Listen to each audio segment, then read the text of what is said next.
محترم صدر، محترم ڈین، محترم اساتذہ، محترم مہمان، السلام علیکم ورحمۃ اللہ وبرکاتہ۔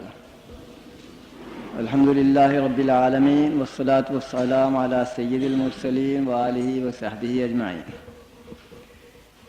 آج کا موضوع جو مالیات کے متعلق ہے، اس بنا پر بھی ایک اہم مضمون ہے کہ قرآن مجید میں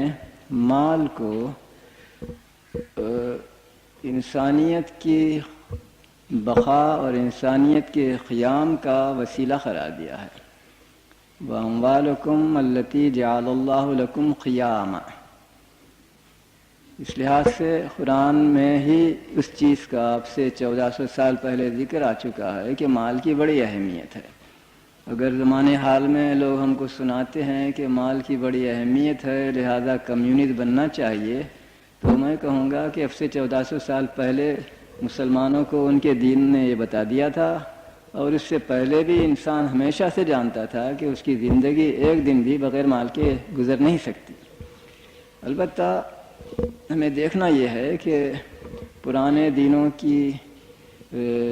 پالیسی اور اسلام کی پالیسی اس بارے میں کس طرح متمیز رہی، میں باہم کیا فرق پایا جاتا تھا،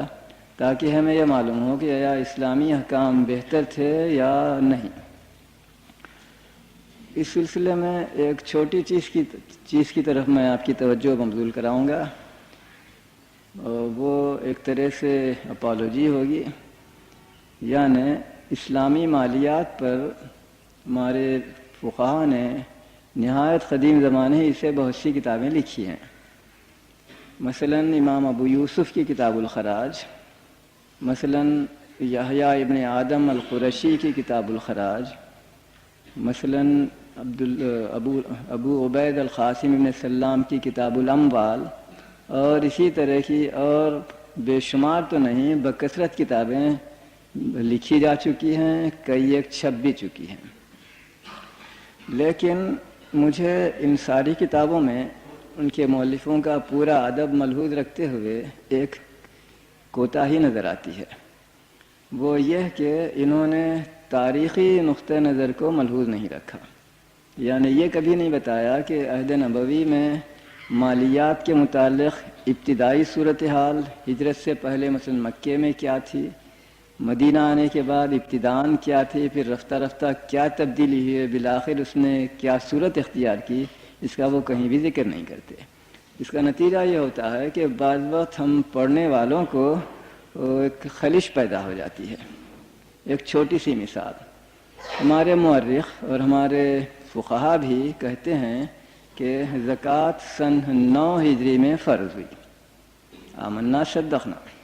لیکن جب آپ قرآن مجید کی مکی صورتوں میں بھی لفظ زکوٰۃ کا استعمال پاتے ہیں تو پھر آپ پوچھیں گے یہ کیا بات ہے، ان کی حل کرنے کی کوئی صورت نظر نہیں آئے گی۔ اسی وجہ سے میں آج مالیات کے موضوع پر ایک تفصیلی اور ایگزاسٹو بحث کرنے کی جگہ زیادہ تر اسلامی مالیے کا جو عہد نبوی میں تھا کس طرح ارتقاء ہوا،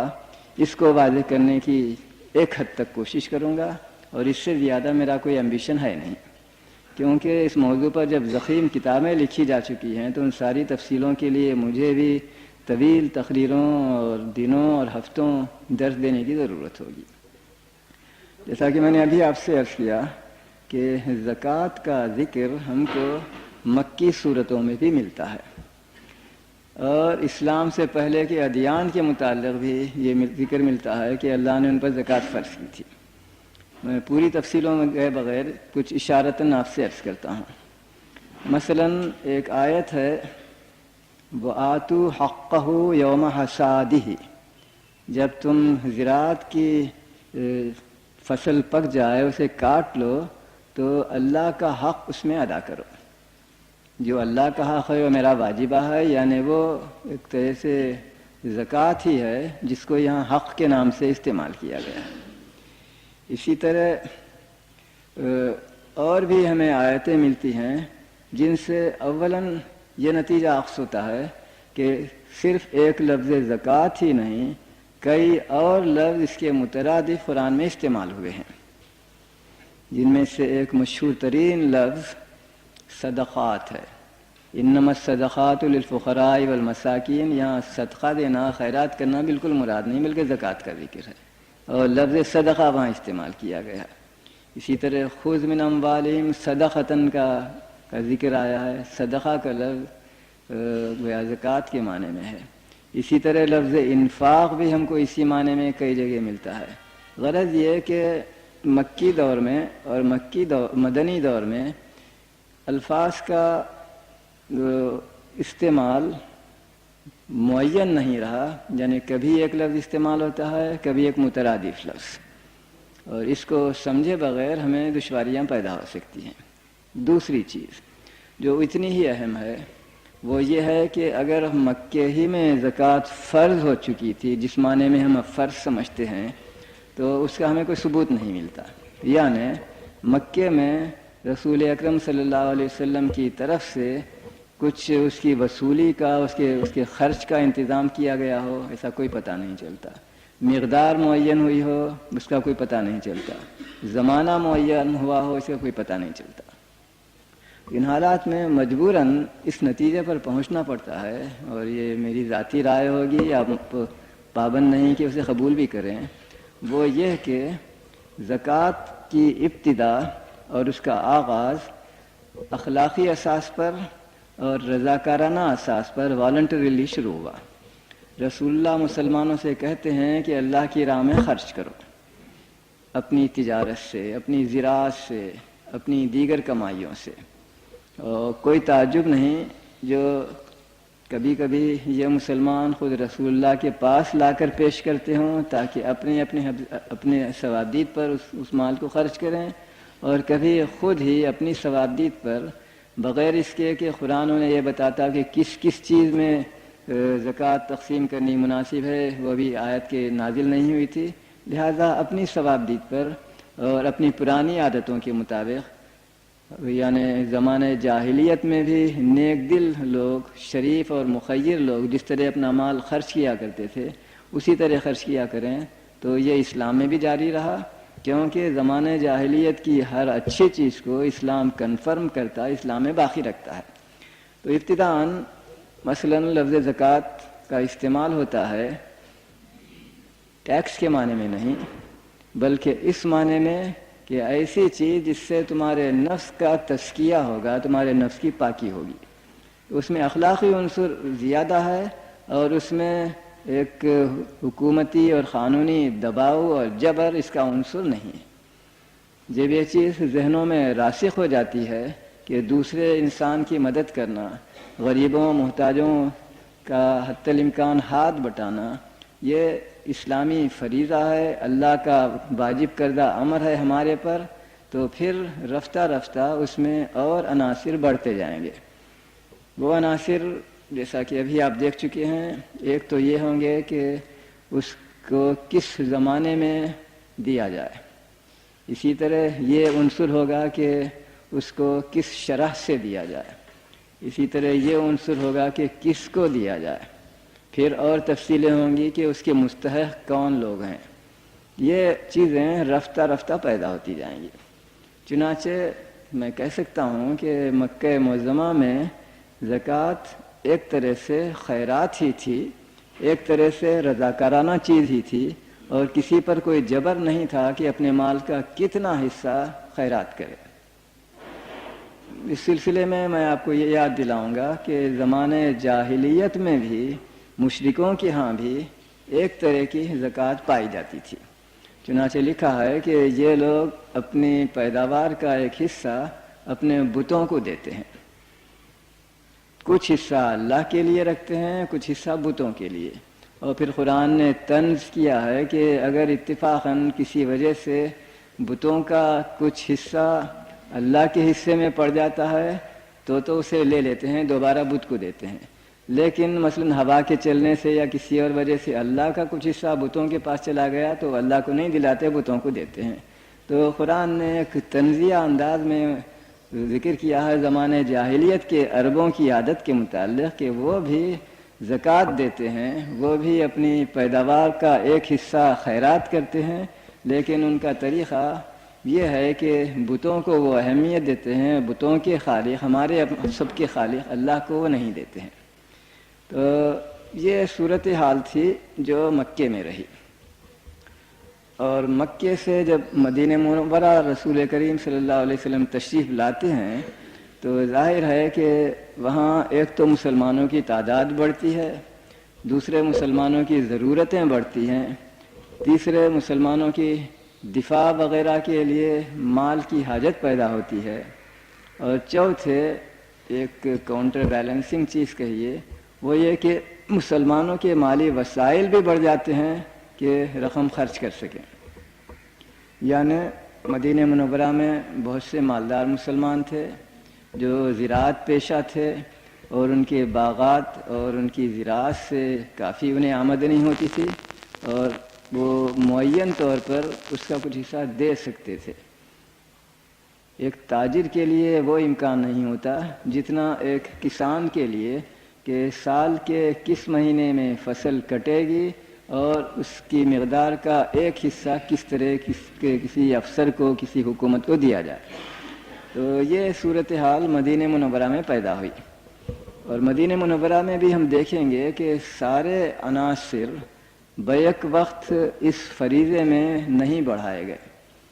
ابتداً وہ ایک خیرات، ابتداً وہ ایک رضاکارانہ چیز، ابتداً وہ ایک غیر معین فریضہ تھا، کتنی مقدار میں دیں، کب دیں، کس کو دیں، لیکن رفتہ رفتہ اس کی اہمیت بڑھتی جائے گی، اور اس میں وہ عناصر آ جائیں گے جس کی بنا پر آخر میں ہم زکوٰۃ کو آج کل کے ٹیکس سے الگ چیز نہیں سمجھ سکتے۔ جس طرح آج کل کا ٹیکس ہے کہ اگر کوئی شخص دینے سے انکار کرے تو حکومت جبر کر کے اس سے وصول کرتی ہے، یہی حال رسول اللہ کی وفات پر جب حضرت ابوبکر خلیفہ ہوئے اور چند لوگوں نے زکوٰۃ دینے سے انکار کیا اور کہا کہ ہم مسلمان ہیں، ہم نماز پڑھیں گے، ہم روزہ رکھیں گے، ہم حج کو جائیں گے، لیکن زکوٰۃ ایک ہماری طرف سے ایک پیشکش تھا محمد صلی اللہ علیہ وسلم کے لیے، اور اب چونکہ وفات پا چکے ہیں ہم ان کے جانشین کو وہ پیشکش نہیں کریں گے۔ تو حضرت ابوبکر نے اسے قبول نہیں فرمایا، اور سارے صحابہ نے طے کیا کہ یہ ایک فریضہ ہے جس کو جبر سے وصول کیا جا سکتا ہے، اور انہوں نے تلوار کے زور سے لوگوں کو مجبور کیا کہ اسی طرح زکوٰۃ دیتے رہیں، موجودہ خلیفے کو بھی بظاہر، یعنی خلیفے کے توسط سے پوری امت کو، جس طرح رسول کریم کی زندگی میں وہ دیا کرتے تھے۔ ایک اور پہلو پر مجھے کچھ توجہ کرنے کی ضرورت ہے، وہ یہ ہے کہ جب مسلمان مکے سے ہجرت کر کے مدینہ پہنچے تو جہاں تک عام مہاجرین کا تعلق ہے وہ میں بعض سابقہ لیکچروں میں اب سے بیان کر چکا ہوں کہ کس طرح ان کی بے روزگاری اور ان کی مصیبت زدگی کا ازالہ کیا گیا، اور کس طرح مواخات کے ذریعے سے مدنی مسلمانوں کے خاندانوں میں ان مکی مہاجرین کے خاندانوں کو جذب اور ضم کر کے ان دو خاندانوں کو ایک خاندان بنایا گیا، اور یہ دونوں خاندان مشترکہ طور سے کمائی کرتے اور جیتے تھے، مگر اس میں خود رسول اللہ کا ذکر نہیں۔ یہ سوال ہمارے ذہن میں پیدا ہوگا کہ خود رسول اللہ صلی اللہ علیہ وسلم اپنی بسر برد کس طرح کرتے تھے اور ان کے وسائل آمدنی کیا تھے۔ شاید آپ کو معلوم ہوگا ایک مستشرق جو سویڈن کا ہے وہ لکھتا ہے کہ ابتداً مسلمان نہایت غریب تھے، بہت ہی معصومانہ انداز میں لکھتا ہے، ابتداً مسلمان بہت غریب تھے، لہذا مجبوراً لوٹ مار کیا کرتے تھے، چنانچہ رسول اللہ فوجیں بھیجتے تاکہ قافلوں کو لوٹ لیں، کیونکہ مجبور تھے، ان کے پاس کھانے پینے کو کوئی چیز نہیں تھی۔ تو ظاہر ہے کہ اخلاقی نقطۂ نظر سے یہ بیان اسلام کے لیے ایک بہت ہی سخت اعتراض ہوگا کہ دوسروں سے تو وہ کہتا ہے کہ انصاف کرو اور اپنے آپ کو وہ ہر چیز کا مجاز سمجھتا ہے۔ تو اور مسلمانان مدینہ کے لیے تو ہم دیکھ چکے ہیں کہ ان کے پاس ان کی گزر اوقات کے وسائل تھے، مدنی مسلمانوں کے پاس ان کی زمینیں تھیں، وہ کاشت کرتے تھے، وہ زراعت کرتے تھے، مکی مہاجرین جو آئے تھے وہ بھی اب اسی کام میں مشغول ہو گئے. کچھ لوگ تجارت کرنے لگے اور کچھ لوگ مثلاً حرفت پیشہ تھے، کوئی جوتے بنانے لگا، کوئی کچھ اور نجاری صنائی وغیرہ کے کام کرنے لگا. لیکن خود رسول اللہ کے متعلق عام طور پر ہماری تاریخی کتابوں میں کم ذکر ملتا ہے. اس لیے میں ابتداً کچھ اس کے متعلق بھی عرض کر دینا مناسب سمجھتا ہوں. یہ ہم جانتے ہیں کہ رسول اکرم صلی اللہ علیہ وسلم جب مکے سے مدینہ پہنچے تو ابتداً شہر کے جنوبی حصے میں قباء میں قیام فرمایا. بعض روایتوں کے مطابق وہ 2-3 ہفتے وہاں مقیم رہے، لیکن میں اس روایت کو شخصاً ترجیح دیتا ہوں جو صرف 4 دن کے قیام کا ذکر کرتا ہے. دوشنبے کے دن وہاں پہنچے اور جمعے کے دن وہ روانہ ہو گئے، کیونکہ اکثر ذکر آتا ہے کہ جب آپ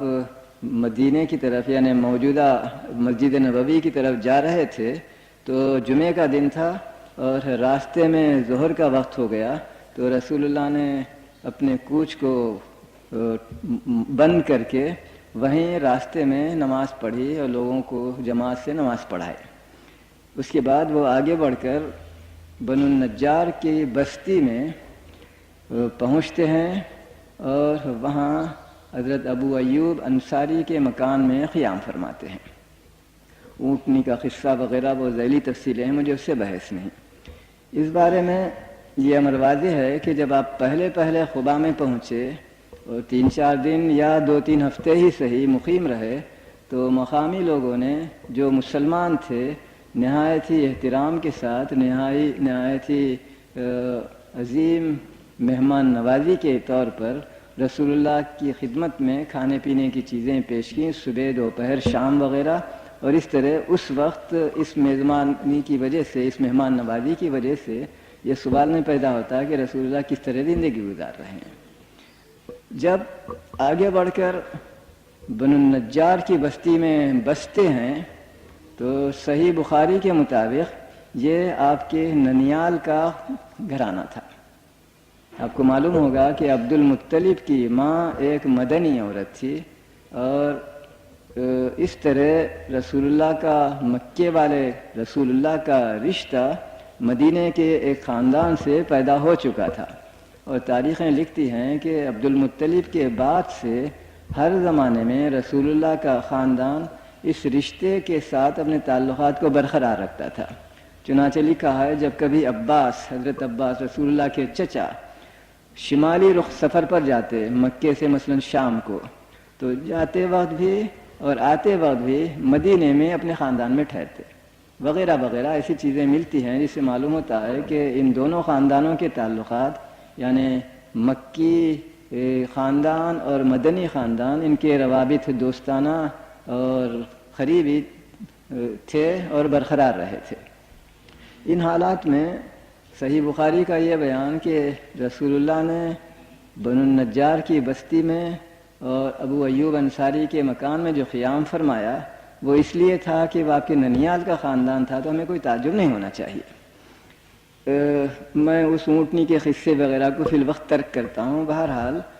عرض کرنا یہ ہے کہ جب ایک قریبی رشتہ دار کے مکان میں حضور قیام فرماتے ہیں تو وہاں بھی یہ سوال نہیں پیدا ہوتا کہ آپ کے وسائل زندگی کیا ہیں. یقیناً اس قریبی رشتہ دار نے آپ کی ضیافت کی ہوگی بغیر یہ مطالبہ کرنے کے کہ مجھے اس کے مصارف دیے جائیں، اور اسے وہ اپنے لیے باعث فخر ہی سمجھتے رہے کہ رسول اللہ میرے گھر میں مہمان ہیں. اس کا سلسلہ کئی مہینے تک جاری رہا، کیونکہ اس مقام پر رسول اللہ نے پہنچتے ہی ایک بڑی مسجد بنانے کا حکم دیا تاکہ سارے شہر مدینہ کے مسلمان جن کی تعداد بھی بڑھ رہی تھی اور رسول اللہ کی موجودگی کے باعث جو لوگ پہلے محلے والی مسجد میں نماز پڑھتے تھے وہ بھی اب اس مرکزی مسجد میں رسول اللہ کے پیچھے نماز پڑھنے کے لیے آنے لگے تھے. ایک چھوٹی مسجد کافی نہیں ہو سکتی تھی، لہذا ایک بڑی مسجد کی وہاں تعمیر شروع ہوئی اور اسی مسجد میں خود رسول اکرم صلی اللہ علیہ وسلم کے رہنے کے لیے چند کمرے بنائے گئے. یہ کمرے ابتداً اتنے نہیں تھے جو بعد میں نظر آتے ہیں. اس کی وجہ یہ ہے کہ شروع میں رسول اللہ کے ساتھ ایک تو آپ کی بیوی حضرت سودا تھیں، اور اس کے کچھ ہی دنوں کے بعد دوسری بیوی جس سے شادی تو ہو چکی تھی لیکن ابھی رخصتی عمل میں نہیں آئی تھی، یعنی حضرت عائشہ، ان کے لیے بھی کمرے کی ضرورت تھی، اور ان 2 کمروں کے علاوہ ایک کمرہ اور بنایا گیا تاکہ رسول اللہ کی جو 2 صاحبزادیاں تھیں، حضرت فاطمہ اور شاید حضرت رقیہ، ان کے لیے بھی ایک کمرہ، دونوں بہنیں ایک ہی کمرے میں رہیں۔ بعد میں کبھی تو ان حجروں میں رہنے والوں کی تعداد گھٹے گی، مثلا لڑکیوں کی شادی ہو جائے، اور کبھی ان کمروں کی تعداد بڑھانی پڑے گی نئی بیویوں سے زواج عمل میں آنے کے باعث۔ چنانچہ بالآخر جیسا کہ ہم جانتے ہیں رسول اکرم صلی اللہ علیہ وسلم کی جب وفات ہوئی تو آپ کے ہاں 9 بیویاں تھیں، اور ایک کنیز بھی حضرت ماریہ قبطیہ، لیکن اس سلسلے میں کچھ توضیحوں کی ضرورت ہے۔ جہاں تک حضرت ماریہ کا تعلق ہے، صراحت سے مولوی بیان کرتے ہیں کہ وہ مسجد نبوی کے حجروں میں نہیں رہتی تھی، بلکہ ایک دوسرے مقام پر کسی قدر فاصلے پر ان کا علیحدہ مکان تھا۔ کس وجہ سے یہ ہوا اس سے بحث کی ضرورت نہیں، بہرحال حضرت ماریہ قبطیہ ایک علیحدہ مقام پر رہتی تھی، اور اسی طرح مجھے جہاں تک اس وقت یاد آ رہا ہے حضرت صفیہ کا مکان بھی علیحدہ تھا، وہ بھی ان حجروں میں نہیں رہتی تھی۔ ان کمروں میں جیسا میں نے ابتداءً بیان کیا، ایک کمرہ حضرت سودا کے لیے تھا اور ایک کمرہ رسول اللہ کی 2 صاحبزادیوں کے لیے تھا، اور ایک کمرہ بنایا گیا جس میں جلدی ہی اس کا مقیم آ گیا، یعنی حضرت عائشہ۔ تو یہ ابتداءً 3 حجرے تھے رسول اللہ کے، اور رسول اللہ حضرت ابو ایوب کے مکان سے اٹھ کر یہاں آ جاتے ہیں۔ اس وقت اہمیت پیدا ہوتی ہے اس سوال کو کہ آپ کی بسر برد کا کیا انتظام تھا۔ لکھا ہے کہ مدینے کے انصار جو کسان تھے، جو زراعت کی کاشت کیا کرتے تھے، ان میں سے اکثر نے، بہتوں نے، جو کافی مالدار تھے، ہر شخص اپنے باغ میں ایک درخت کی نشاندہی کر دیتا تھا کہ اس کا پھل رسول اللہ کے لیے ہوگا۔ رسول اللہ کی اجازت سے انہوں نے ایسا کیا تھا، اور ہر سال کھجور کی فصل کٹنے پر اس معین درخت سے جتنی کھجوریں حاصل ہوتی وہ سب رسول اللہ کے گھر پر بھیج دی جاتی۔ اگر وہ رسول اللہ کی ضرورتوں سے زائد ہوتی تو وہ غریب غربا میں تقسیم ہوتی، مہمانوں میں تقسیم ہوتی، غرض جس طرح رسول اللہ چاہتے اس پر عمل فرماتے، لیکن وہ پیشکش برابر ہوتا رہتا تھا۔ اور ہمارے مورخ، ہمارے محدث اکثر حضرت عائشہ کی ایک حدیث ذکر کرتے ہیں، بعض وقت مہینے گزر جاتے تھے، ہم صرف 2 چیزوں پر اکتفا کیا کرتے تھے، 2 سیاہ چیزوں پر، کھجور اور پانی۔ ہمارے گھر میں چولہا نہیں جلتا تھا، تو اس سے آپ کو اندازہ ہوگا کہ یہ غالباً اس زمانے کا ذکر ہے جب رسول اللہ کے وسائل آمدنی میں صرف یہ پیشکش کی کھجوریں ہوا کرتی تھیں۔ رسول اللہ کی ازواج مطہرات کی تعداد میں اضافہ ہوتا جاتا ہے اور ان کی ضرورتیں بڑھتی جاتی ہیں۔ اس سلسلے میں ہمیں چند اور تفصیلیں نظر آتی ہیں۔ مثلا اس کا پتہ چلتا ہے کہ رسول اللہ صلی اللہ علیہ وسلم نے چند بکریاں خریدی تھیں اور ان کا دودھ خاندان میں خرچ ہوا کرتا تھا۔ اسی طرح اس کا بھی پتہ چلتا ہے کہ بعض وقت کوئی لوگ خاص رسول اللہ کی خدمت میں ادب سے کوئی اونٹنی، کوئی بکری جو دودھ والی ہو پیش کرتے اور التجا کرتے کہ اس کو قبول فرما کر وہ ہماری عزت افزائی کرے، تو کبھی کبھی رسول اللہ اس کو قبول فرما لیتے تھے، اور ان کی تعداد بھی بڑھتی گئی۔ شروع میں مثلا 1 بکری ہو، بعد میں 10 بکریاں ہو گئیں، شروع میں 1 اونٹنی ہو، بعد میں 4 اونٹنیاں ہو گئیں۔ تو ان کے لیے ہمیں تفصیل سے پتہ چلتا ہے کہ شہر مدینہ کے مضافات میں ایک چراگاہ معین کی گئی، جہاں ایک صحابی رضاکارانہ طور پر ان جانوروں کی نگہداشت کرتے، انہیں چراتے، چرواہے کا فریضہ انجام دیتے، اور روزانہ دودھ اس مقام سے مدینہ لا کر رسول اکرم کے مکان میں پہنچایا کرتے تھے، اور اہل خاندان اس دودھ کا بھی استعمال کرتے، ان کھجوروں کا بھی۔ اسی طرح ہمیں حضرت سعد بن عبادہ رضی اللہ عنہ جو بنی نجار ہی کے فرد تھے، رسول اللہ کے قریبی رشتہ دار تھے ننیالی طرف سے، ان کی عادت تھی کہ روزانہ اپنے گھر میں پکی ہوئی چیزوں میں سے کوئی نہ کوئی رسول اللہ کے مکان پر بھیجتے،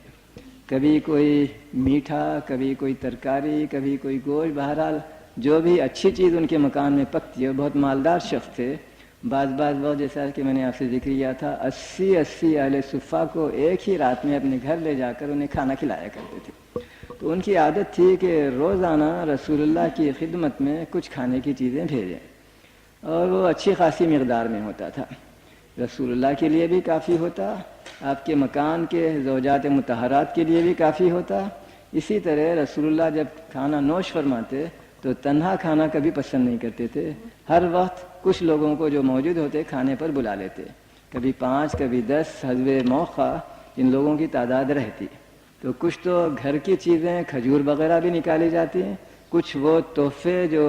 روز بروز آپ کے پاس آتے تھے کھانے کے سلسلے میں، وہ بھی رسول اللہ کے ذاتی استعمال کے لیے اور مہمانوں کے لیے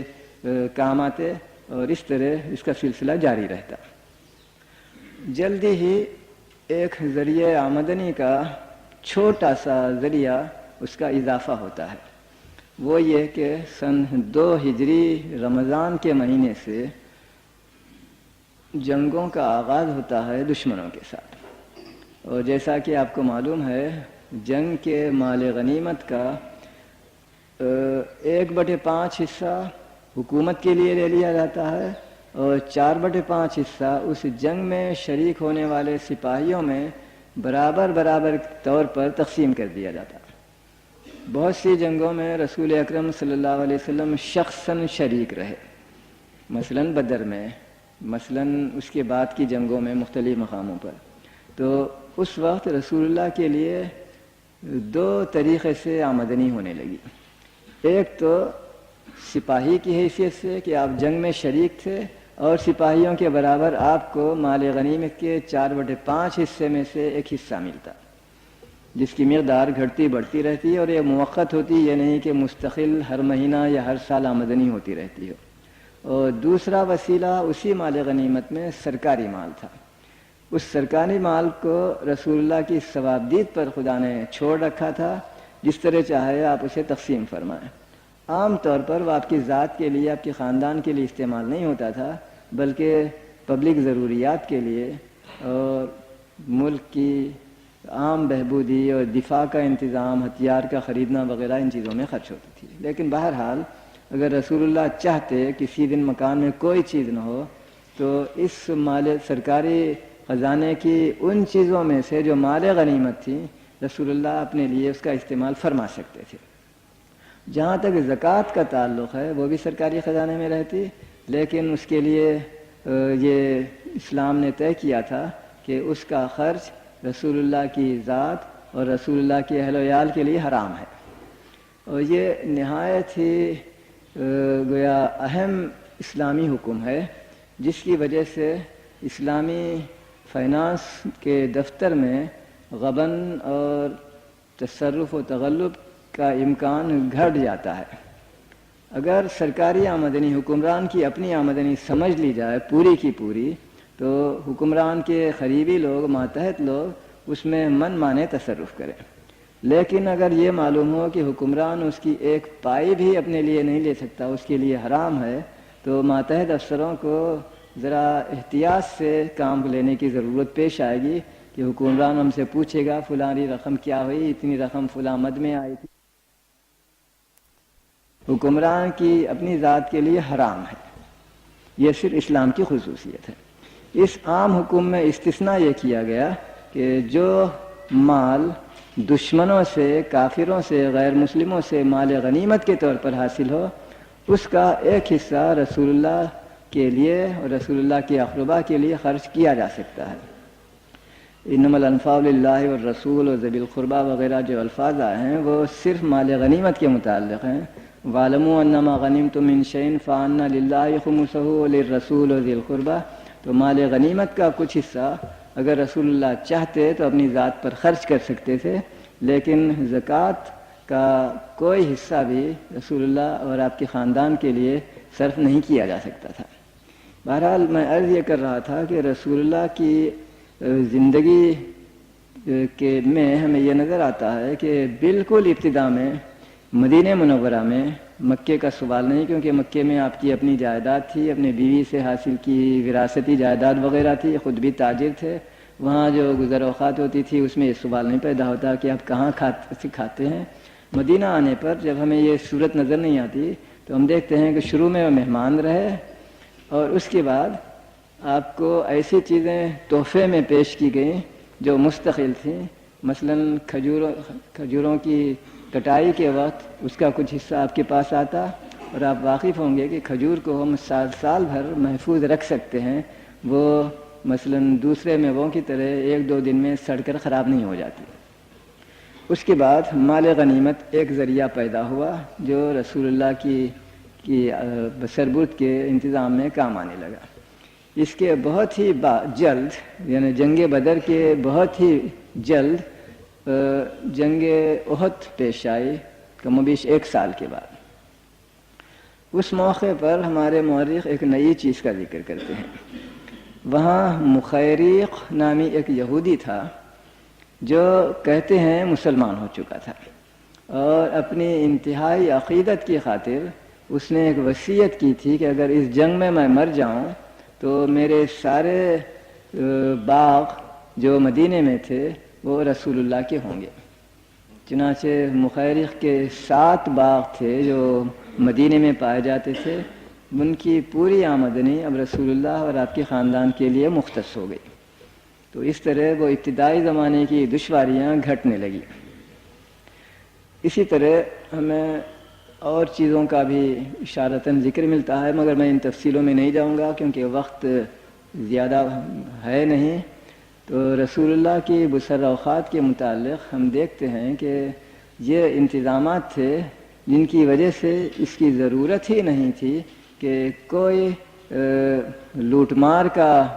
باضابطہ انتظام کیا جائے اور اس طرح انسان بسربرد کرے۔ یہ صریحاً بہتانہ جھوٹی چیز ہے۔ میں نے ابھی آپ سے بیان کیا کہ حکومت کی طرف سے ایک قانون بننا کہ سارے مسلمان، سارے مالدار مسلمان اپنے آپ کی مدد کریں، اس سلسلے میں ابتداً خیرات کا حکم دیا گیا، اور یہی خیرات بعد میں ایک ٹیکس بن گئی۔ اس سلسلے میں مجھے مکرر ذکر کرنا پڑتا ہے مال غنیمت کا۔ مال غنیمت کی آمدنی کا ایک حصہ حکومت کے لیے ہوتا، مال غنیمت کا 1/5 حصہ، اور مال فے پورے کا پورا حکومت کے تصرف میں آ جاتا۔ ان دونوں میں فرق یہ ہے کہ اگر دشمن سے لڑائی ہو، اور جیسا کہ قرآنی الفاظ ہیں، گھوڑوں کو دوڑانے کے ذریعے سے دشمن کے علاقے پر، دشمن کے مال پر قبضہ کیا گیا ہو تو اسے مال غنیمت قرار دیا جاتا، اور اگر جنگ کے بغیر دشمن ماتحتی قبول کر لیتا، یا یہ قبول کر لیتا کہ ہم آزاد تو رہیں گے لیکن ہم تمہیں سالانہ اس قدر خراج دیا کریں گے وغیرہ، تو یہ ساری آمدنیاں فے کہلاتی تھیں، اور ان کے تقسیم کرنے کا سوال نہیں ہوتا، وہ کامل کا کامل سرکاری خزانے میں آ جاتا، اور رسول اللہ کے لیے بعض احکام دیے گئے تھے کہ تم اس طرح اسے تقسیم کرو۔ حکومت کی ان 2 آمدنیوں کے ساتھ ساتھ اب ہم زکوٰۃ کو لیں گے، جس کے اصول یہ ہیں کہ اگر کسی شخص کے پاس اس کی ضرورتوں سے فالتو کچھ رقم ہو، اور وہ رقم سال بھر اس کے قبضے میں بھی رہے، یہ نہیں کہ آج تو میرے پاس اپنی ضرورتوں سے فاضل 1 لاکھ روپے ہیں، لیکن چند دنوں، چند ہفتوں، چند مہینوں کے بعد وہ رقم میری ہی ضرورتوں کے لیے خرچ ہو گئی، تو اسے فالتو رقم نہیں کہا جاتا۔ قانون نے یہ قاعدہ بتایا ہے کہ اگر کسی شخص کے پاس ایک معینہ نصاب کی رقم، یعنی منیمم سے اونچی رقم کم از کم 1 سال تک اس کے ہاتھ میں موجود رہے، تو اسے اس کا مثلاً 2.5% زکوٰۃ کے نام سے حکومت کو دینا ہوگا۔ اس میں کچھ تفصیلوں کی بھی ضرورت پیش آئے گی۔ ساری زکوٰۃ 2.5% نہیں ہے، مختلف چیزوں کی زکوٰۃ مختلف ہے۔ مثلاً ایک شخص کے پاس روپیہ ہے یا سونا اور چاندی ہیں، ان پر 2.5% رقم سالانہ دینی پڑتی ہے۔ لیکن اگر کوئی شخص زراعت کرتا ہے تو فصل پر جو کٹنے پر جو مقدار حکومت کے سپرد کی جاتی ہے اسے زکوٰۃ الارض کہتے ہیں، زکوٰۃ ہی کے نام سے اس چیز کو بھی ہم موسوم کرتے ہیں جو آج کل مثلاً مالگزاری کہلاتی ہے۔ اسی طرح کسی شخص کے پاس مثلاً کوئی کان ہو، سونے کی کان، چاندی کی کان، لوہے کی کان وغیرہ، تو اس سے بھی اس کو ایک حصہ حکومت کے خدمت میں پیش کرنا ہوتا، اور ان تمام کی شرحیں مختلف تھیں۔ اسی طرح کسی کے پاس جانور ہوں، بکریاں ہوں یا گائے بیل ہوں یا اونٹ ہوں، تو ان کی بھی ایک مقدار معین تھی کہ اس سے زیادہ کسی کے قبضے میں ہوں تو ہر سال اس کا اتنا حصہ اس شرح سے حکومت کو دیا کرے۔ بکریوں کے متعلق عام طور پر ہم یہ کہہ سکتے ہیں کہ 1% لیا جاتا تھا۔ کسی کے پاس مثلاً 500 بکریاں ہوں تو وہ 5 بکریاں دیتا، کسی کے پاس 200 بکریاں ہوں تو مثلاً وہ 2 بکریاں دیتا تھا۔ عام طور پر ہم یہ کہہ سکتے ہیں۔ اونٹوں کی شرح اور گایوں کی شرح اس سے کسی قدر زیادہ کمپلیکیٹڈ ہے کہ 5 اونٹوں پر 1 بکری دیں اور 10 اونٹوں پر فلاں دیں، اور مثلاً 20 اونٹ ہوں تو 1 اونٹ دے، وہ ذرا زیادہ کمپلیکیٹڈ ہے، میں اس کی تفصیلوں میں جاتا نہیں۔ بعض وقت ہمیں ایک اور ذریعہ آمدنی بھی نظر آتا ہے، وہ زکوٰۃ تجارت کی زکوٰۃ۔ اسی طرح زکوٰۃ المعادن، معدنیات کی زکوٰۃ۔ اس طرح مختلف چیزوں پر جو ٹیکس مسلمان اپنی حکومت کو دیتے وہ سب زکوٰۃ ہی کے نام سے موسوم ہوتے اور ان کی مقدار مختلف ہوتی۔ ان کے متعلق زیادہ تفصیلوں میں گئے بغیر مجھے ایک چیز کی طرف اشارہ کرنا ہے، اور وہ بھی اسلامی خصوصیت ہے۔ اسلام سے پہلے کے مذہبوں میں سرکاری آمدنی کے ذرائع یعنی کن کن چیزوں پر ٹیکس لیا جائے اس کی تفصیل تو ہمیں ملتی ہے، مثلاً توریت وغیرہ میں،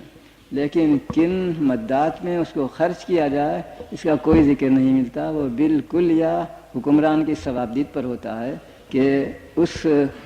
ٹیکس کو وہ جیسا چاہے تقسیم کرے، اور عام طور پر حکمران اپنی ذات پر اور اپنی فضول خرچی، اپنی عیاشی وغیرہ میں صرف کیا کرتے تھے قدیم زمانے میں۔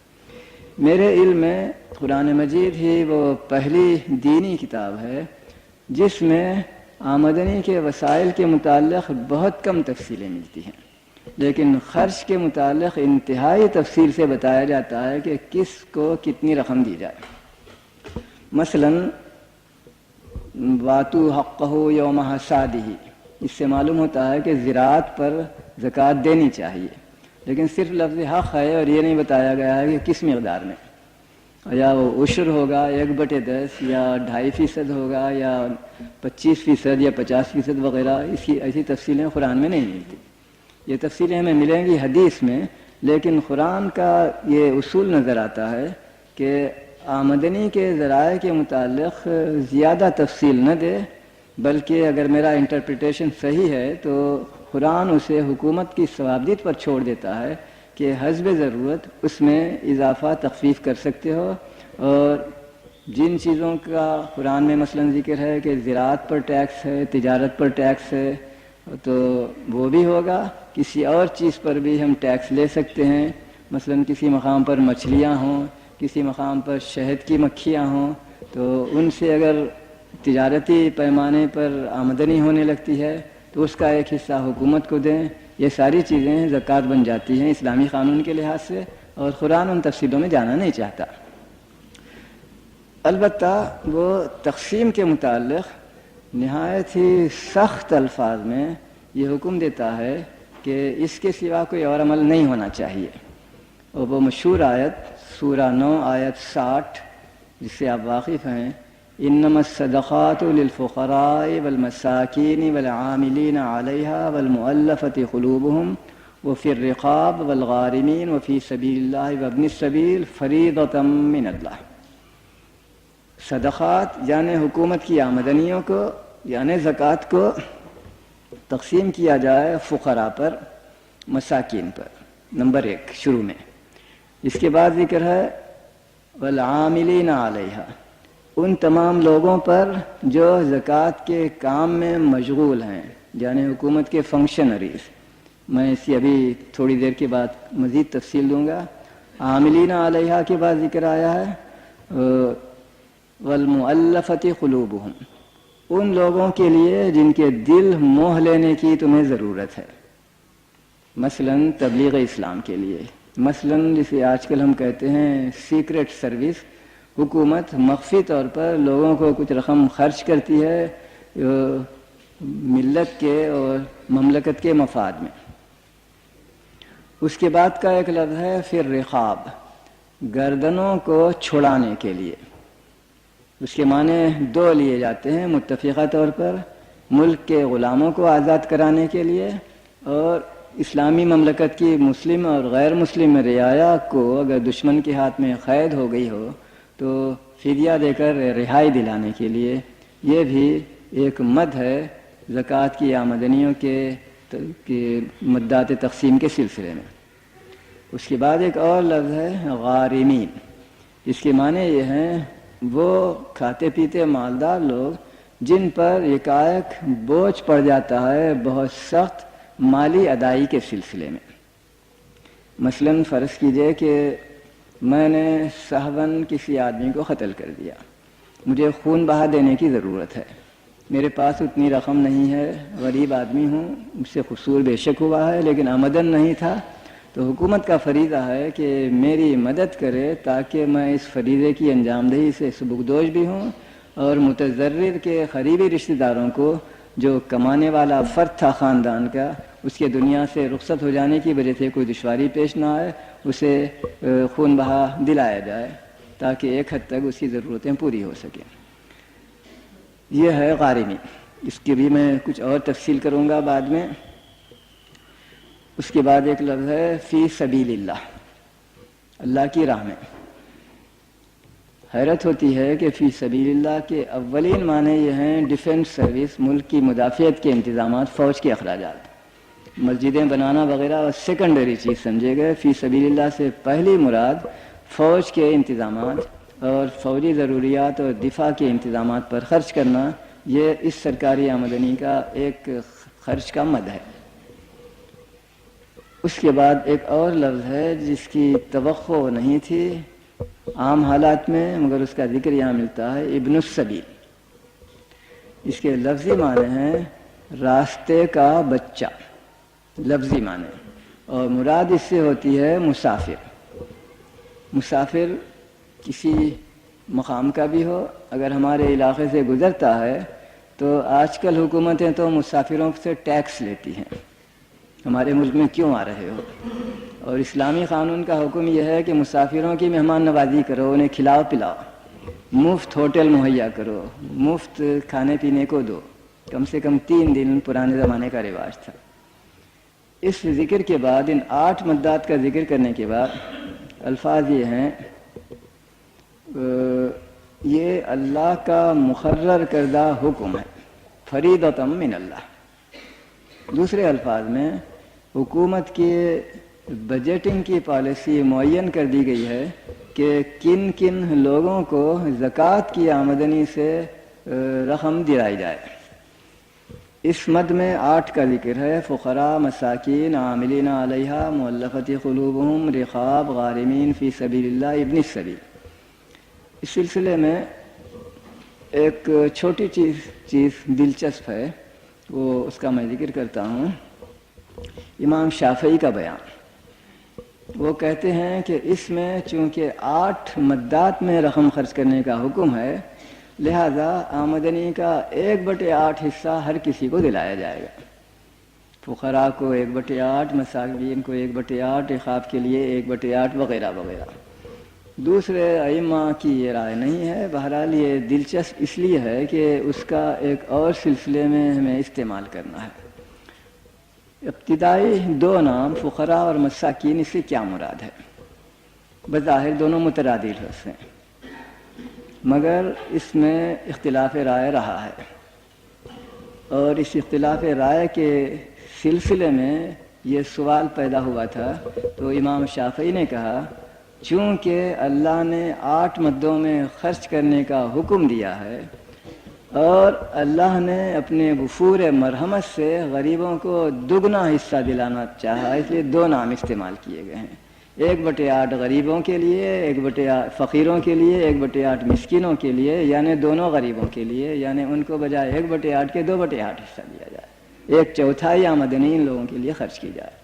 یہ محض علمی بحث کے سلسلے میں نے آپ سے بیان کیا۔ البتہ ایک چیز بہت زیادہ اہم ہے، آج کل اگر ہم اپنی فقہ کی کتابوں کو کھولیں تو اس میں نظر آئے گا کہ زکوٰۃ صرف مسلمانوں کو دی جا سکتی ہے، غیر مسلموں کو نہیں دی جا سکتی۔ وہ تصور کس بنا پر پیدا ہوا میں شاید ابھی آپ کو بیان کروں گا، لیکن ہمیں نظر آتا ہے کہ انتہائی ابتدائی زمانے میں اسلام کے اور اسلام کے انتہائی مقدس اور قابل احترام ہستیوں کی یہ رائے نہیں تھی۔ چنانچہ کتاب الخراج امام ابو یوسف کی اگر ہم دیکھیں تو اس میں نظر آتا ہے کہ حضرت عمر رضی اللہ عنہ اپنی خلافت کے زمانے میں زکوٰۃ کی آمدنی سے یہودیوں کی بھی مدد فرماتے تھے، اور ان کے الفاظ قصہ یہ ہے کہ ایک دن وہ مدینے کی گلیوں میں سے گزر رہے تھے، دیکھا کہ ایک شخص بھیک مانگ رہا ہے۔ انہیں حیرت ہوئی، میرے زمانے میں لوگ بھیک مانگے ہیں، یہ کیسے ہو سکتا ہے؟ حکومت کا فریضہ ہے کہ غریبوں کی مدد کرے، انہیں کھلائے پلائے۔ اس سے پوچھتے ہیں تو کون ہے؟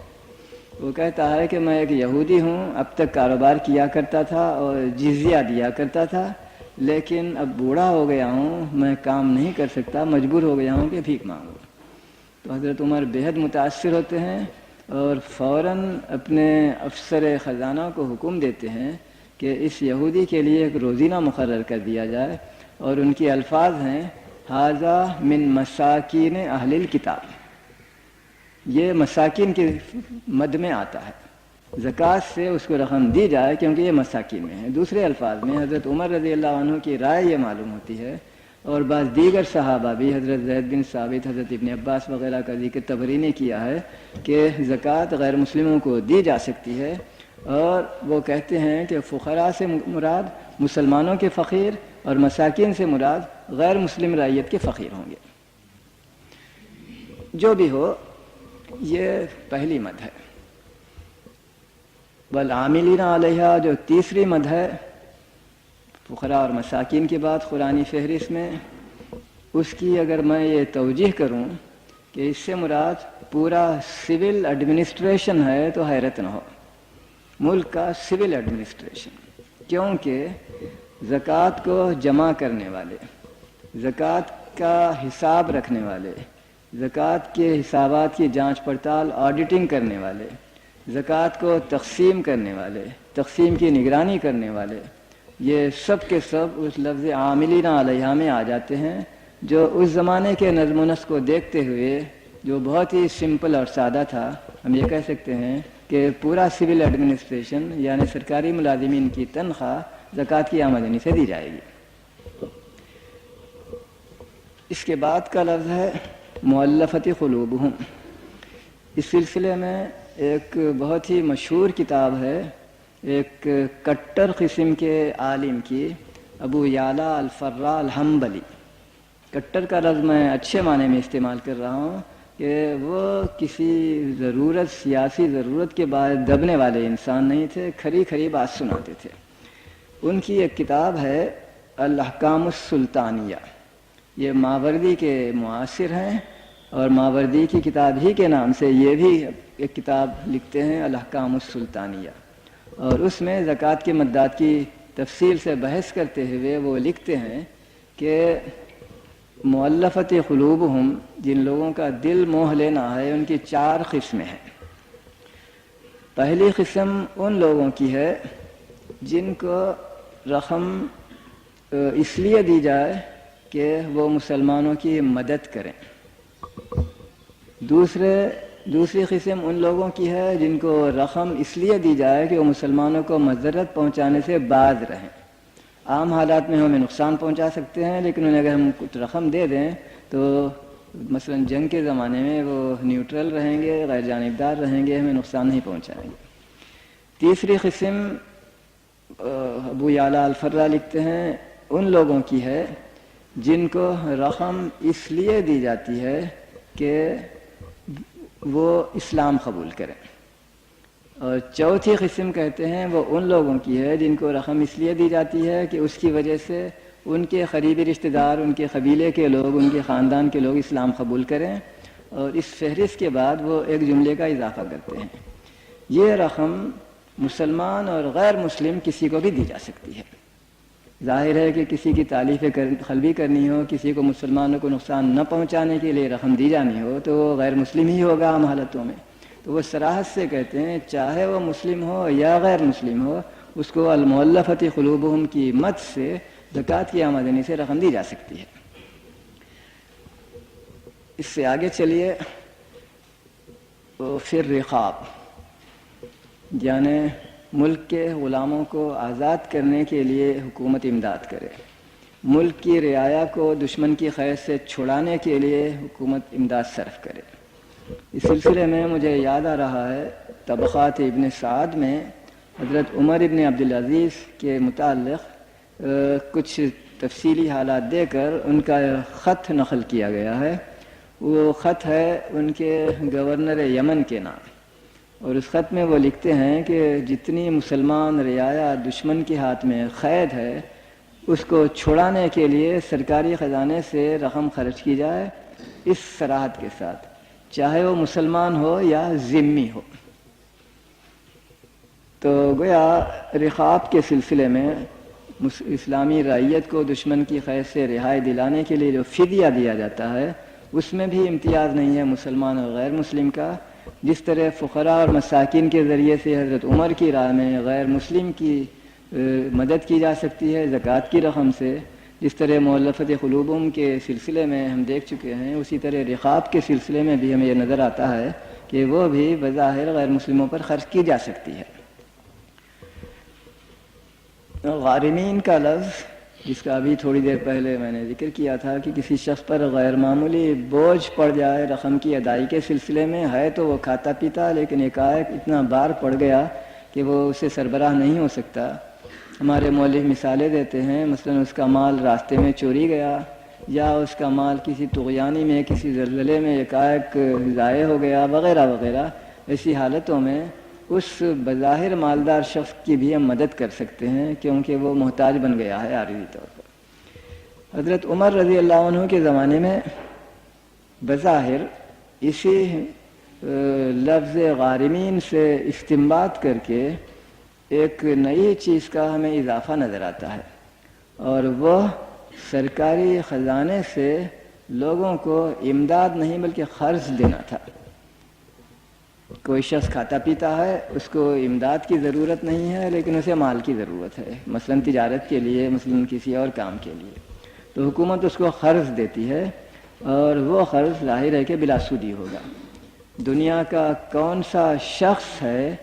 جو حکومت سے زیادہ اپنے آپ کو خوشدلی کے ساتھ اس پر آمادہ کرے کہ لوگوں کو بے سودی قرض دے؟ اکا دکا ملتا ہے، لیکن حکومت ہی وہ شخصیت ہے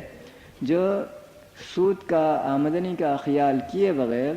رعایا ہی کی آمدنی، رعایا ہی کو قرض دے سکتی ہے. چنانچہ حضرت عمر کا طرز عمل یہ نظر آتا ہے کہ وقتاً فوقتاً وہ لوگوں کو سرکاری خزانے سے بلا سودی قرض دیں، اور اس سے خود حضرت عمر بھی فائدہ اٹھایا کرتے تھے.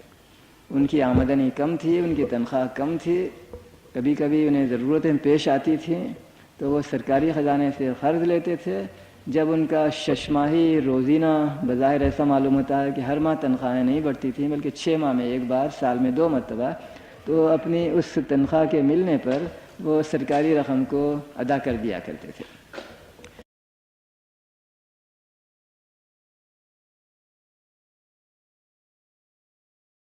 اس طرح تاجروں کو بھی اسی طرح اور لوگوں کو بھی اس سے استفادہ کرنے کا موقع ملتا تھا۔ یہ لفظ غاربین سے بظاہر استنباط کیا گیا تھا۔ فی سبیل اللہ کے متعلق ابھی میں نے ایک حد تک اشارہ کر دیا ہے کہ اس سے اولین مراد فوجی انتظام، دفاع کا انتظام ہے۔ سول ایڈمنسٹریشن کا ذکر ہم عاملین علیہا کے تحت دیکھ چکے ہیں۔ فی سبیل اللہ کے ذریعے سے پورا ملٹری ایڈمنسٹریشن اس کے اندر آ جاتا ہے۔ سپاہیوں کی ضرورتیں پورا کرنا، اسلحہ کی فراہمی اور دیگر ضرورتیں جو فوج کی ہیں وہ سب اس مت کے تحت آ جاتی ہیں۔ نیز اور چیزیں بھی، مثلا مسجدوں کا بنانا، مثلا کاروان سرائے کی تعمیر کرنا، مثلا مدرسوں کی تعمیر کرنا وغیرہ، یہ ساری چیزیں فی سبیل اللہ کے لفظ کے تحت، اللہ کے راستے میں خرچ کرنے کے تحت آ جاتی ہیں۔ آخری چیز ابن السبیل، راستے کا بچہ یعنی مسافر جو گزر رہے ہیں، اس کی طرف بھی میں نے اشارہ کیا، اور میں گمان کرتا ہوں کہ اس میں بھی مسلمان اور غیر مسلم کی کوئی تفریق نہیں ہوتی تھی۔ کوئی غیر مسلم کسی مقام سے گزرے اور مثلا وہاں سب مسلمان ہی مسلمان ہیں تو اس کی مہمان نوازی اور اس کی ضرورتوں کا انتظام کرنا یہ حکومت کے فرائض کے اندر داخل تھا۔ اور میں اس کو ذرا اور بھی ڈیولپ کر کے کہہ سکتا ہوں کہ فی سبیل اللہ کے معنی پورے ٹورسٹ ٹریفک کا انتظام ہے، جس میں سڑکوں کا بنانا، پلوں کا بنانا، پولیس کا انتظام کرنا کہ گزرنے والوں کی جان و مال محفوظ رہے، اسی طرح بازاروں کی نگرانی کہ وہاں پر دغا اور فریب نہ ہو، غذا صحت کے لیے مضر نہ ہو وغیرہ وغیرہ۔ یہ سارے انتظامات میری رائے میں ابن السبیل کے لفظ کے تحت آ جائیں گے۔ یہ ایک ریاکشن ہے میرا جو اس آیت کے پڑھنے سے اور اس آیت کے متعلق ہمارے پرانے فقہا اور ہمارے پرانے مفسرین کی رائوں کو معلوم کرنے کے ذریعے سے پیدا ہوا ہے۔ میں جانتا ہوں اور اس کا میں اعتراف بھی کرتا ہوں کہ آج کل ہمارے فقہا یہ رائے نہیں رکھیں گے اور وہ کہیں گے کہ زکوٰۃ کسی غیر مسلم کو نہیں دی جا سکتی، انہیں اختیار ہے، لیکن جیسا میں عرض کر چکا ہوں کہ حضرت عمر جیسے خلیفہ یہودیوں کی بھی اور عیسائیوں کی بھی زکوٰۃ کی مد سے امداد کیا کرتے تھے۔ یہودی کے متعلق میں نے ابھی ذکر کیا کہ کتاب الخراج کے مطابق مدینے میں یہ واقعہ پیش آیا تھا، اور بلازوری نے نصارہ کے متعلق شام کے جو تھے حضرت عمر کے شام کے سفر کے دوران میں وہ بھی اس کا ذکر کرتا ہے کہ زکوٰۃ کی مدد سے غریب اور محتاج عیسائیوں کی مدد کرنے کا حضرت عمر نے حکم دیا تھا۔ ایک سوال اس وقت یہ پیدا ہوتا ہے کہ زکوٰۃ کا جو تصور آج کل ہمارے ذہنوں میں ہے کہ ہر شخص اپنی بچت سے سال کے اختتام پر 2.5% رقم غریبوں کو دیا کرے، یہ تصور کب سے پیدا ہوا؟ عہد نبوی میں زکوٰۃ حکومت وصول کرتی تھی۔ حضرت ابو بکر کے زمانے میں مرتدین سے جو جنگ ہوئی وہ اسی زکوٰۃ کی وصولی کے سلسلے میں تھی۔ لوگ اس کو حکومت کو دینا نہیں چاہتے تھے اور وہ تلوار کے زور سے ان لوگوں کو مجبور کرتے ہیں کہ نہیں، تمہیں زکوٰۃ حکومت ہی کو ادا کرنی ہوگی۔ اس کے بعد پھر یہ سوال پیدا ہوگا کہ یہ فرق کیسے ہوا؟ اس کی وجہ بیان یہ کی گئی ہے تاریخ کی کتابوں میں کہ یہ نہ حضرت ابو بکر کے زمانے کا واقعہ ہے نہ حضرت عمر کے، بلکہ حضرت عثمان کے زمانے کا واقعہ ہے۔ اسی سن 27 عیسوی میں مسلمانوں کی فوجیں دریائے جیہون کو عبور کر کے ماوراء النہر کے علاقے میں پہنچ جاتے ہیں، یعنی چین کی سرحد تک۔ اس وقت اسلامی حکومت سن 27 عیسوی میں رسول اللہ کی وفات کے صرف 15 سال بعد 3 بر اعظم میں پھیل جاتی ہے اسلامی حکومت، یورپ، افریقہ، ایشیا۔ اس وقت مسلمانوں کی تعداد کم تھی، آبادی کی بہت بڑی اکثریت غیر مسلم تھی، فتوحات نئے ہوئے تھے، توقع نہیں کی جا سکتی تھی کہ لوگ راتوں رات مسلمان ہو جائیں گے۔ میرا اپنا گمان ہے کہ اس وقت 100 مربع میل میں 1 سے زیادہ مسلمان نہیں ہوتا تھا۔ ان حالات میں یہ میرا اندازہ ہے، میرے پاس اس کا کوئی ثبوت نہیں، اس زمانے میں اگر زکوٰۃ کی وصولی کے لیے ہر مسلمان کے مکان میں ہم جائیں، زکوٰۃ مسلمانوں سے لی جاتی ہے، میں بھی اس کا ذکر کروں گا کہ پھر غیر مسلموں سے کیا ہوتا ہے۔ اگر زکوٰۃ کی وصولی کے لیے ٹیکس کا افسر ہر مسلمان کے مکان میں جائے، اس سے اس کا حساب مانگے کہ تمہیں کتنی آمدنی ہوئی، کتنا خرچ ہوا، کتنی رقم سال بھر باقی رہی، اور 3 بر اعظموں میں کام کرنا ہے، اتنے عظیم الشان عملے کی ضرورت ہوگی کہ میرا اندازہ ہے کہ مصارف زیادہ ہوں گے اور آمدنی اس سے کم ہوگی۔ ان حالات میں حضرت عثمان کے وزیر فائنانس نے مثلاً مشورہ دیا ہوگا کہ اس رقم کو مسلمانوں ہی پر چھوڑ دو، انہیں معلوم ہے کہ زکوٰۃ دینا فرض ہے، اللہ کا فرض کیا ہوا امر ہے،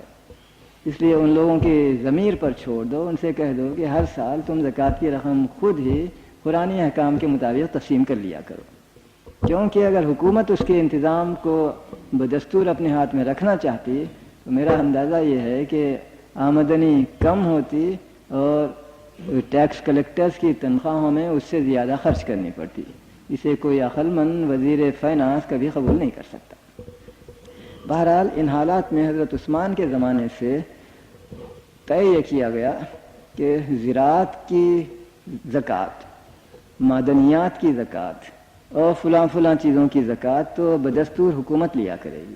لیکن نقد رقم کی زکوٰۃ، سونا اور چاندی اور درہم اور دینار،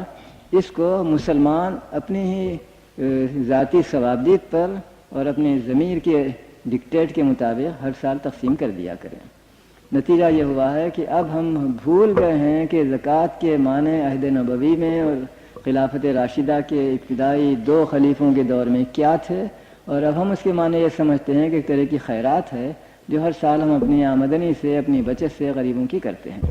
حالانکہ صرف غریبوں ہی کا اس میں حق نہیں ہے، اور مددات بھی اس کے اندر ہیں، 8 مددات جن کا ابھی ہم نے ذکر دیکھا، اس میں فوج کی مدد بھی ہے، اس میں تبلیغ اسلام کا بھی نام آتا ہے، اور بہت سی چیزیں آتی ہیں۔ یہ تھیں جو چند چیزیں جو میرے ذہن میں آئیں کہ آپ سے بیان کروں، اور اس سوال کا میں اب جواب دیتا ہوں کہ مسلمانوں سے تو یہ ہو رہا ہے، پھر غیر مسلم رعایا سے کیا کیا جاتا ہے۔ ان کے متعلق 2 چیزیں نظر آتی ہیں۔ اولاً مثلاً زراعت ہے، زراعت کے سلسلے میں اس ابتدائی دور میں حضرت ابوبکر، حضرت عمر، حضرت عثمان کے زمانے میں کسی علاقے کو فتح کیا جاتا تو ایک معاہدے کے ذریعے سے یہ صراحت کی جاتی کہ اس پورے علاقے کے لوگ کتنی رقم حکومت کو سالانہ پیش کریں گے، اور پھر اس کے لیے ایک خصوصی انتظام ہوتا، اس علاقے میں ایک حکومت کا ڈیلیگیٹ، ایک نائب ہوتا جو مقامی رعایا سے رقم وصول کر کے حکومت کو سالانہ اتنی رقم ادا کر دیا کرے، اسے خراج کا نام دیا جاتا تھا۔ یہ خراج زراعتی اراضی کے لیے بھی ہوتا، دیگر چیزوں کے لیے بھی ہوتا، اسی طرح غیر مسلموں سے جزیہ بھی لیا جاتا، جس کا قرآن مجید نے حکم دیا ہے، جو اولاً قرآنی احکام کے تحت صرف اہل کتاب یعنی یہودی اور نصرانیوں کے متعلق خیال کیا گیا، لیکن حضرت عمر کے زمانے میں اولاً اس میں مجوسیوں، پارسیوں کو شامل کیا گیا،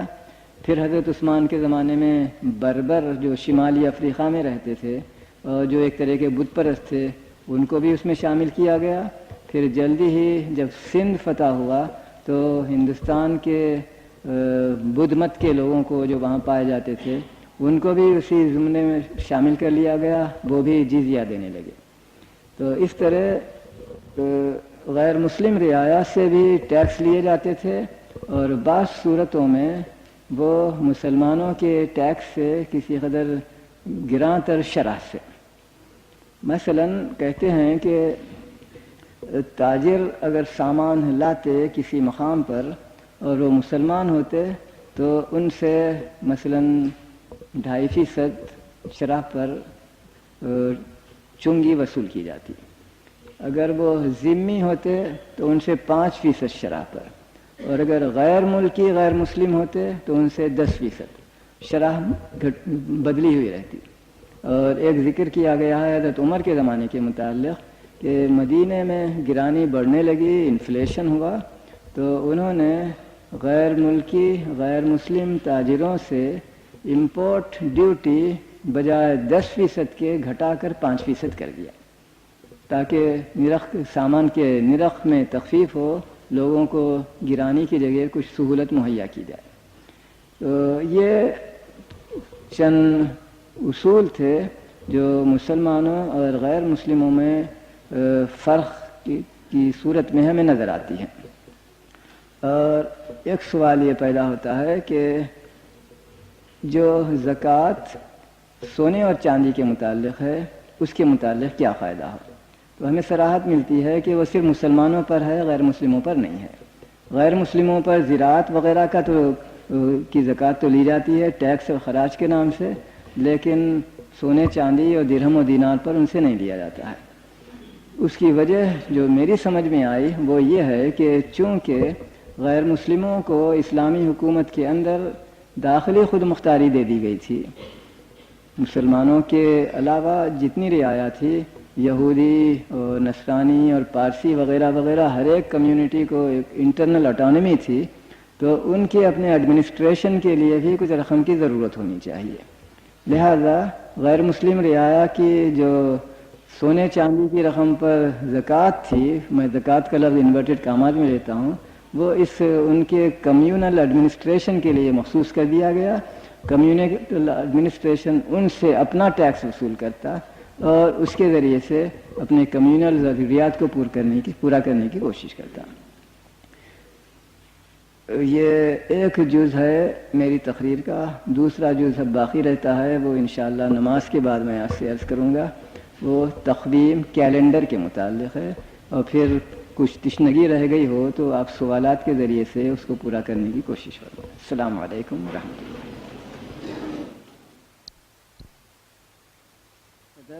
السلام علیکم ورحمۃ اللہ وبرکاتہ۔ میں اولاً جیسا کہ ابھی کچھ دیر پہلے عرض کر چکا ہوں، اپنی تقریر کے ایک جز کے متعلق جس پر اب تک کہنے کا کچھ موقع ملا نہیں ہے، روشنی ڈالوں، اور وہ تقویم کا مسئلہ ہے۔ یہ مسئلہ دلچسپ ہے اور عموماً اس پر ہمارے مؤلفین وغیرہ آج کل کم غور کرتے رہے ہیں۔ عرب میں اسلام سے پہلے شمسی سال پایا جاتا تھا، جس طرح آج کل انگریزی سن کی وجہ سے سال کے موسم معینہ مہینوں میں آتے ہیں، لیکن اس کا نظام، اس کا سسٹم الگ تھا۔ مہینوں کا آغاز رویت ہلال سے ہوتا اور مہینے کا اختتام نئے رویت ہلال سے، یعنی خالص قمری مہینے پائے جاتے تھے۔ لیکن چونکہ قمری سال 12 مہینوں میں سے مثلاً 6 مہینے 29 6 مہینے 30 وغیرہ اگر ہم کریں تو ان کی مجموعی تعداد دنوں کی ہوتی ہے کوئی 354 دن، اور موسموں کا جو فرق پیدا ہوتا ہے، کبھی گرمی کبھی سردی اور فلاں، یہ آفتاب کی گردش کے باعث ہے، اور آفتاب کی گردش ہوتی ہے 365 دن 366 دن میں۔ اس ضرورت کو پورا کرنے کے لیے بہت ہی قدیم زمانے میں کہتے ہیں کہ بابل والوں ہی نے یہ معلوم کر لیا تھا کہ قمری سال چھوٹا ہوتا ہے کوئی 11-12 دن بنسبت شمسی سال کے، تو اس کو دور کرنے کی انہوں نے ایک تدبیر اختیار کر لی، کیونکہ دیکھا کہ اگر قمری سال پر عمل کریں تو فصل کاٹنے کا زمانہ، حکومت کو فصل پر ٹیکس دینے کا زمانہ اور بیجوں کو بونے کا زمانہ وغیرہ اس حساب سے چلتے نہیں اور لوگوں کو اس کی وجہ سے نقصان ہو سکتا ہے۔ تو انہوں نے اس کا ایک حل معلوم کیا، وہ یہ تھا کہ تقریباً ہر 3 سال میں ایک مرتبہ بجائے 12 کے 13 مہینوں کا سال کر دیا جائے۔ جیسا میں نے بیان کیا کہ 11 دن چھوٹا ہوتا ہے قمری سال، تو 3 سال میں 11 یا 33 دن ہوں گے جو تقریباً 1 مہینے کے برابر ہے، تو گروسو موڈو ہر 3 سال کے بعد 1 مہینے کا اضافہ ہو جاتا تھا کیلنڈر میں۔ اس سال 13 مہینے ہوئے، پھر اس کے بعد کے 2 سال 12 مہینوں کے ہوں گے، پھر تیسرے سال 13 مہینے کا دن ہوگا۔ لیکن کچھ عرصے کے بعد تجربے نے بتایا کہ یہ حساب کچھ ٹھیک نہیں ہے، کیونکہ ہمیں ضرورت ہے 29 دن کی، اور مثلاً 33 دن کی ضرورت ہے، اور ایک مہینے کے حساب سے 29 دن ہوتے ہیں، تو پھر فرق پیدا ہوتا ہے۔ یہ فرق ریلیٹیولی ذرا دیر سے ہوتا ہے، لیکن اس کے باوجود بھی فرق ہوتا ہے۔ تو پھر انہوں نے اپنے علم کی ترقی سے، تحقیقات سے اس چیز کو مزید ڈیولپ کیا، اور کہا کہ اتنے سال کے بعد 2 برس کے بعد 1 مہینے کا اضافہ ہوگا، اتنے سال کے بعد 3 برس کے بعد 1 مہینے کا اضافہ ہوگا وغیرہ، اور اس طرح وہ گروسو موڈو اس بات میں کامیاب ہو چکے تھے کہ قمری مہینوں کے ذریعے سے بھی شمسی مہینے کا جو زیادہ تر زراعتی اغراض کے لیے ہے حل معلوم کر لیں۔ شہر مکہ میں بھی یہ چیز پائی جاتی تھی، اور اس کو زمانۂ جاہلیت میں نسی کا نام دیا گیا تھا، نون سین یہ نسی۔ میں اس کی پوری تفصیلوں میں جاتا نہیں، صرف کہنا یہ ہے کہ نسی جس میں کبھی کبھی ایک 13واں مہینہ بڑھ جاتا تھا، اس کا رواج رہا مکے میں، اور مکے کے حج کے باعث سارے جزیرہ نما عرب میں، اور رسول اکرم صلی اللہ علیہ وسلم کی پوری زندگی بجز آخری 3 مہینوں کے اسی قانون کے تحت صرف ہوئی۔ آخری 3 مہینے کا لفظ میں اس لیے استعمال کر رہا ہوں کہ رسول اکرم صلی اللہ علیہ وسلم نے حجۃ الوداع کے خطبے میں نسی کی منسوخی کا قرآنی احکام کے تحت اعلان فرمایا، انما النسی زیادۃ فی الکفر یضل بها الذین کفروا یحلونہ عاما ویحلونہ عاما الی آخر الآیہ۔ تو اس کی منسوخی عمل میں آئی رسول اللہ کی وفات کے صرف 3 مہینے پہلے، ذی الحجہ کے مہینے میں، اور اب ربیع الاول میں فوت ہو جاتے ہیں۔ تو اس اصلاح یا مخالفین اسلام کے الفاظ میں اس نافہمی کی ترمیم کی وجہ سے کیا نتائج نکلے، اسے ہمیں دیکھنا پڑے گا۔ نافہمی کی اصلاح وہ اس لیے کہتے ہیں کہ دوبارہ خالص قمری مہینہ رائج ہو جانے کی وجہ سے حکومت کو ٹیکسیشن میں دشواری پیدا ہوگی۔ مثلا انہوں نے طے کیا کہ رمضان کے مہینے میں ہر سال لوگ زمین کی مالگزاری ادا کریں، تو پہلے سال تو رمضان کے مہینے میں ٹھیک بیٹھتا ہے، لیکن اس کے بعد ہی رفتہ رفتہ فرق پیدا ہو جاتا ہے، رمضان آ جاتا ہے، ابھی فصلیں کٹتی نہیں، کھیتیں کھڑی رہتی ہیں۔ تصور کر لیا گیا کہ اس بنا پر یہ اصلاح نہیں تھی بلکہ ایک طرح سے تخریب تھی۔ لیکن عہد نبوی کا رواج ہمیں اس کا جواب دے دیتا ہے کہ ایسا نہیں تھا۔ اگرچہ کہ نسی کی منسوخی کا اعلان تو فرمایا گیا ذی الحجہ سن 10 ہجری میں، وفات سے 3 مہینے پہلے، لیکن غالباً اس کی پیش بندی میں اس سے کچھ عرصہ پہلے ہی سے ایک اور انتظام نافذ کر دیا گیا تھا، جس کے اشارات ہم کو پوری وضاحت کے ساتھ مختلف مکتوبات نبوی میں ملتے ہیں۔ مختلف قبیلوں سے کے سرداروں کو پروانے دیے جاتے ہیں، ان سے معاہدے ہوتے ہیں، یا ان کو کوئی چیز بطور جاگیر وغیرہ کی دی جاتی ہے، تو اس میں صراحت ہے کہ یہ لوگ زکوٰۃ معین مہینے میں رمضان شوال وغیرہ میں نہیں دیں گے، بلکہ فصل کے کٹنے پر۔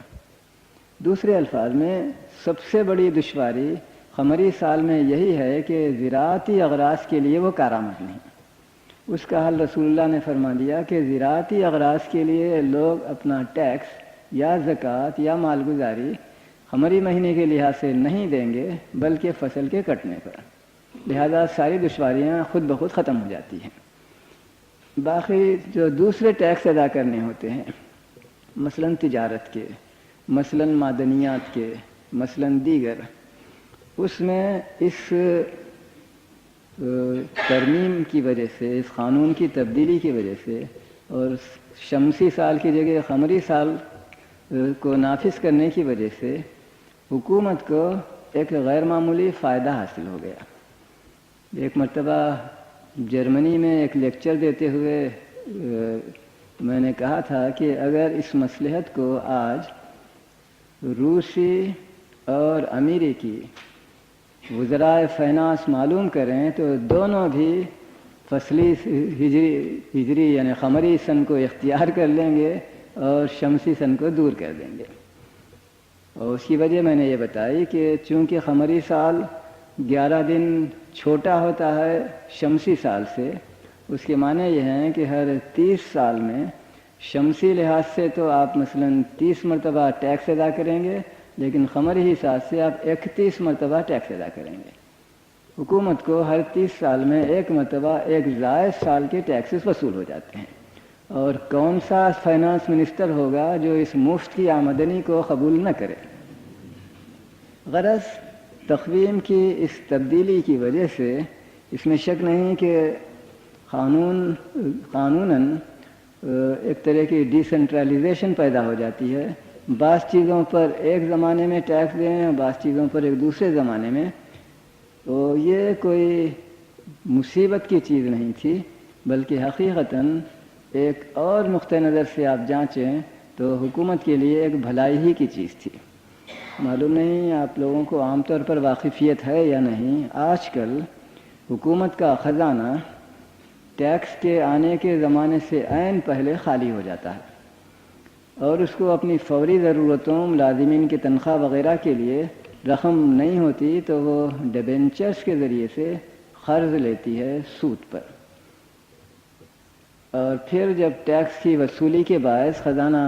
مملو ہو جاتا ہے 1-2 مہینے کے اندر، تو پھر وہ قرضے ادا کر دیتی ہے. اس کی وجہ یہ ہے کہ موجودہ شمسی سال کے تحت سارے ٹیکس ایک معین مہینے میں آتے ہیں. مثلا جو زکوٰۃ کا، جو زراعت کا ٹیکس ہے وہ فرض کیجئے کہ اگست کے مہینے میں آئے گا ہمیشہ. اور دیگر ٹیکس کچھ تو روزانہ کے ہیں، کچھ دیگر موقتی ہیں. تو اس کا نتیجہ یہ ہے کہ حکومت کا خزانہ ایک خاص زمانے میں خالی ہو جاتا ہے اور حکومت کے پاس کافی رقم نہیں ہوتی روزمرہ کے اخراجات پورا کرنے کے لیے. اسلامی اس نظام کے تحت، اس اصلاح کے تحت حکومت کے ٹیکس 2 مختلف موقعوں پر وصول ہوتے ہیں. جو زراعتی ٹیکس ہے اس کا مہینہ الگ ہوتا ہے، جو دیگر ٹیکس ہوتے ہیں چنگی وغیرہ کے ان کا زمانہ الگ ہوتا ہے، اور معدنیات کا اور مثلا مال کا، سونے چاندی وغیرہ کا، اس کا زمانہ الگ ہوتا ہے. تو حکومت کا خزانہ ہر زمانے میں مملو رہتا ہے اور رہ سکتا ہے، اور یہ سہولت شمسی سال میں حاصل نہیں ہوتی. غرض یہ ایک چیز تھی جس کی طرف مجھے اشارہ کرنا تھا، اور شاید آخری جملے کے طور پر یہ عرض کروں کہ موجودہ جو شمسی سال، انگریزی سال چل رہا ہے ہمارے ملکوں میں بھی اور تقریباً سارے ہی اسلامی ملکوں میں بھی، اس میں باوجود علم کی ترقی کے اور انتہائی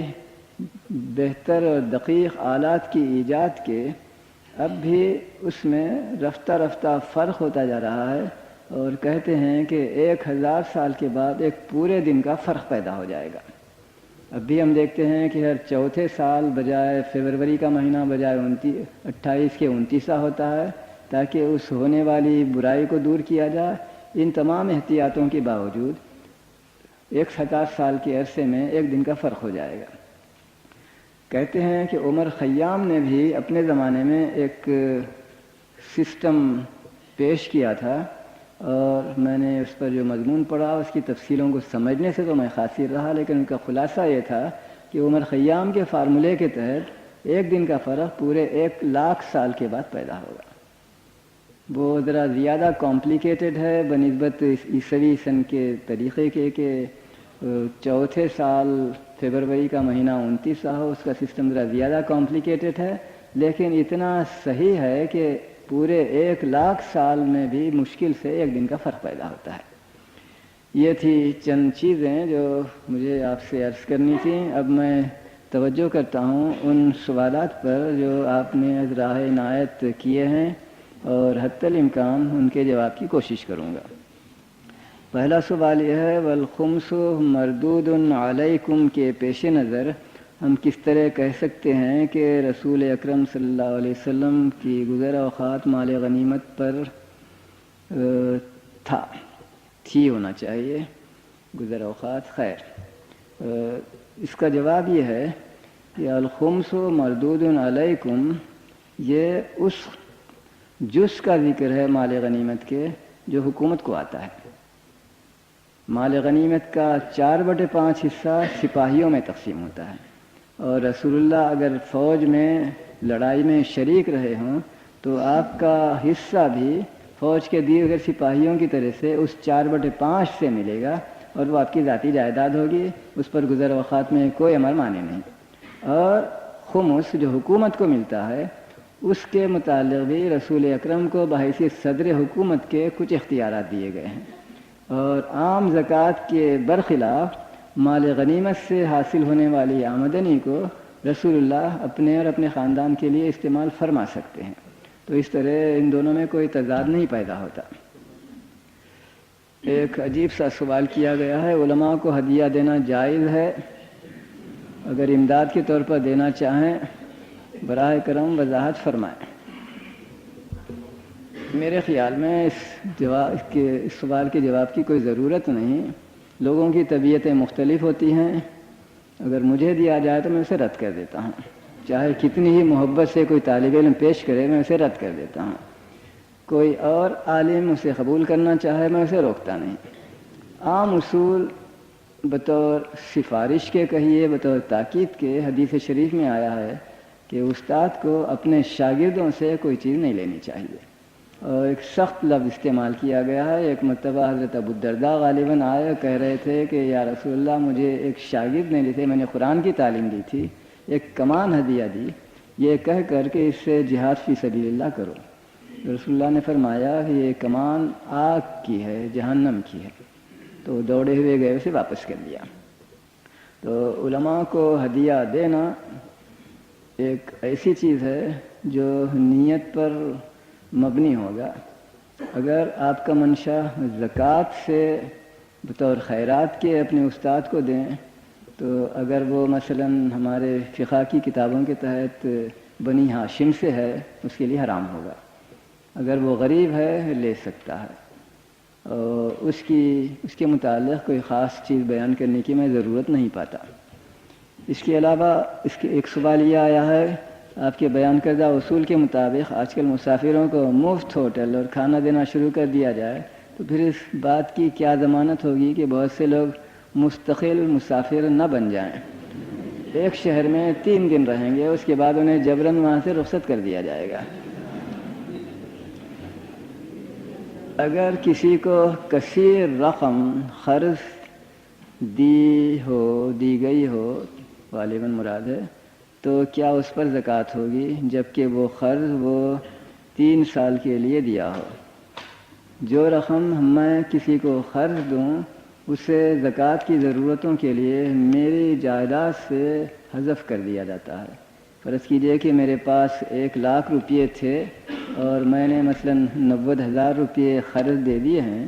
تو خیال کیا جائے گا زکوٰۃ کی ضرورتوں کے لیے کہ میرے پاس صرف 1,000 روپئے ہیں، تو اس میں کوئی دشواری نہیں۔ دوسرا سوال ہے، یتیم کے مال سے اس یتیم کا والی زکوٰۃ دے سکتا ہے یا نہیں؟ اس بارے میں ہمارے فقہا کی رائے میں مذاہب میں اختلاف ہے۔ بعض کہتے ہیں دینا چاہیے، بعض کہتے ہیں کہ نہیں دینا چاہیے، تو ہر شخص اپنے مذہب کے احکام کے تحت عمل کرے گا۔ فی سبیل اللہ کے مال اور رقم سے کیا ملک کے دفاع کی خاطر اٹام بام یا ہائیڈروجن بام خریدے یا بنائے جا سکتے ہیں؟ حالانکہ ان سے بہت سے بے گناہ شہری بھی مارے جاتے ہیں اور ان کے اثرات آنے والی بہت نسلوں کو بھی متاثر کرتے رہتے ہیں، بحوالہ ہیروشیما ناگاساکی کی تباہی۔ جہاں تک دفاع کا تعلق ہے اس میں کوئی امتیاز نہیں ہے کہ کس غرض کے لیے ہم رقم صرف کریں۔ یہ امر تجربے سے معلوم ہو چکا ہے کہ بام کا استعمال اب تک صرف 1 مرتبہ ہوا، اور اس کے بعد سے جن سلطنتوں کے ہاتھ میں بم ہے اگر وہ جنگ میں شریک بھی ہوئے تو انہوں نے آج تک اس کا استعمال نہیں کیا، وہ ایک ڈسویزو چیز بن جاتی ہے، اور کسی سلطنت کے پاس بام ہو تو اوروں کو اس پر اس آسانی کے ساتھ حملہ کرنے کی جسارت نہیں ہوتی جیسا ہم اپنے ہمسائے میں افغانستان میں دیکھ رہے ہیں۔ تو اگر پاکستان کے پاس بم آئے، اور انشاءاللہ آ جائے گا، تو میں توقع کرتا ہوں کہ بہت سے ہمارے ہمسایوں کی لالچ کسی قدر کم ہو جائے گی۔ ایک سوال یہ ہے، حکومت زکوٰۃ عشر وصول کرنے کے بعد پراپرٹی ٹیکس بھی وصول کر سکتی ہے یا نہیں؟ مجھے اس سوال کا جواب اپنے لیکچر ہی میں دینا چاہیے تھا، اور اہم سوال ہے وہ یہ کہ آج سے نہیں، 1000 سال یا اس سے زیادہ عرصے سے اسلامی حکومتیں یہ تجربہ اٹھا چکی ہیں کہ ان کی آمدنیاں ان کی ضرورتوں کے لیے ناکافی ہیں۔ کسی سال یا مستقلاً آمدنیاں ناکافی ثابت ہو رہی ہیں، تو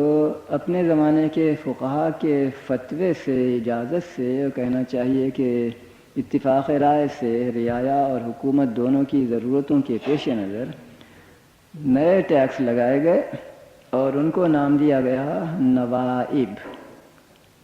جس کے معنی یہ ہیں کہ فوری ضرورت کے لیے ایک انورٹڈ کاماز میں عارضی ٹیکس۔ یہ عارضی عملاً مستقل بن جائے، لیکن منشا یہ ہوتا ہے کہ یہ مستقل ٹیکس مثلاً زکوٰۃ، مثلاً فلاں کی طرح کے نہیں ہوں گے، ان کی حیثیت ایک عارضی چیز کی ہوگی، جب تک کہ وہ ضرورت باقی رہے اس پر عمل کیا جاتا رہے گا۔ تو ان حالات میں اگر ہماری ضرورتوں کے لیے زکوٰۃ اور عشر ناکافی ثابت ہوں، اور میں سمجھتا ہوں کہ ناکافی ثابت ہوں گے، تو ان حالات میں نوائب کے نام سے ہم مزید ٹیکس لے سکیں گے۔ اس کے بغیر ملک کی معمولی سی بھی ہم ضرورتوں کو پورا نہیں کر سکیں گے، چاہے وہ دفاع کی ضروریات ہوں یا اور مماثل ضرورتیں۔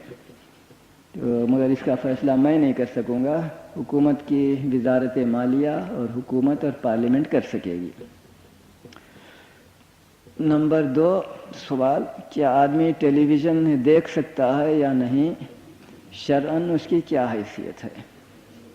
یہ مسئلہ شاید اختلافی بن جائے گا اس بنا پر کہ فوٹو کو ہمارے بعض کے ناجائز ہے، تو ٹیلی ویژن میں بھی فوٹو آتا ہے، تو میری رائے میں وہ ناجائز ہوگا۔ اگر محمد عبدو کی آپ تقلید کرنا چاہیں تو وہ جائز ہو جائے گا، لیکن میں بھی اور وہ بھی اس پر متفق ہوں گے کہ ٹیلی ویژن کا استعمال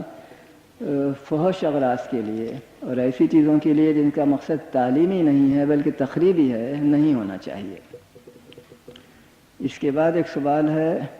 خلیفے کی امپیچمنٹ کا طریقہ کار اسلام میں کیا ہے؟ جہاں تک مجھے یاد ہے، امپیچمنٹ جس کے معنی مقدمہ چلا کر سزا دینا، ایسی کوئی مثال تاریخ اسلام میں نہیں ہے۔ خلفاء کو معزول کیا گیا، خلفاء کو قتل کیا گیا، لیکن فوجی افسروں کی اپنی ثوابدید پر عدالت کے حکم سے نہیں کیا گیا۔ تو اس کا کوئی طریقہ ہے یا نہیں، میرے لیے کہنا دشوار ہے، لیکن ہمارے فقہا قدیم سے یہ کہتے آئے ہیں کہ جو لوگ کسی کو خلیفہ بنا سکتے ہیں یا حکمران بنا سکتے ہیں، وہی اس کو معزول بھی کر سکتے ہیں۔ اور وہ کہتے ہیں کہ حاکم کی حیثیت وکیل کی طرح کی ہے، یعنی میں ایک شخص کو اپنے ذاتی انتظامات کے لیے اپنا نائب مقرر کرتا ہوں، تو موکل کو حق ہوتا ہے کہ وکیل کو جب چاہے اس کی خدمت سے الگ کر دے۔ تو اس اساس پر ہمارے فقہا کہتے آئے ہیں کہ حکمران ملک اگر ارباب حل و عقد کا جو لفظ وہ استعمال کرتے ہیں، ان کی رائے میں نااہل ثابت ہو گیا ہے، نامناسب ثابت ہو گیا ہے، تو اس کو معزول بھی کر سکتے ہیں۔ اور غالباً یہی ایک صورت ہے جس کا ذکر ہمارے فقہا نے کیا ہے، اور امپیچمنٹ کا جو مغربی تصور ہے وہ میری دانش اور میرے علم میں کبھی پیش نہیں آیا۔ یا وہ ہو سکتا ہے یا نہیں، میں اسے اپنی ذات کی حد تک کہہ سکتا ہوں کہ ممنوع نہیں ہے، اس کا فیصلہ ہماری پارلیمنٹ کر سکتی ہے۔ سوال، سنگ تراشی، مصوری، فلم وغیرہ تفریح کے دائرے میں آتی ہیں یا انہیں معصیت گردانا جائے؟ میں ابھی کہہ چکا ہوں تصویر کے متعلق میرا اپنا تصور، اور وہ جو بات دوسرے بڑے بڑے علماء کا ہے جیسے محمد عبدو، تو جہاں تک فلم اور فوٹوگرافی کا تعلق ہے اس کی حد تک اختلاف رائے ہے۔ باقی سنگ تراشی میں سمجھتا ہوں اس میں کسی کو اختلاف نہیں ہے، سبھی اسے ناجائز قرار دیتے ہیں۔ دوسرا سوال، اگر ایک آدمی کو اس کے حق سے محروم کیا جا رہا ہے بجز اس کے کہ وہ رشوت دے تو کیا اس صورت میں رشوت جائز ہوگی؟ بڑا مشکل سوال ہے اس معنی میں کہ حدیث شریف کے الفاظ ہیں راشی اور مرتشی، رشوت دینے والا اور رشوت لینے والا دونوں جہنم کو جائیں گے۔ تو اگر ممکن ہے تو آدمی رشوت نہ دے، تھوڑی سی مصیبت بھگتے برداشت کرے تاکہ ملک سے رشوت ستانی کا ازالہ نہ بھی ہو تو اس کی تخفیف عمل میں آ سکے۔ لیکن ایسی مثالیں ملتی ہیں کہ آدمی مجبور ہو جائے تو اپنی جان بچانے کے لیے وہ اپنا مال خرچ کرتا ہے۔ چنانچہ ایک مثال میرے ذہن میں ہے، لکھا ہے کہ جب ہجرت مدینہ سے پہلے بہت سے مکے کے مسلمان حبشہ چلے گئے ہجرت کر کے، تو حضرت عبداللہ ابن مسعود کے متعلق لکھا ہے کہ انہیں کسی وجہ سے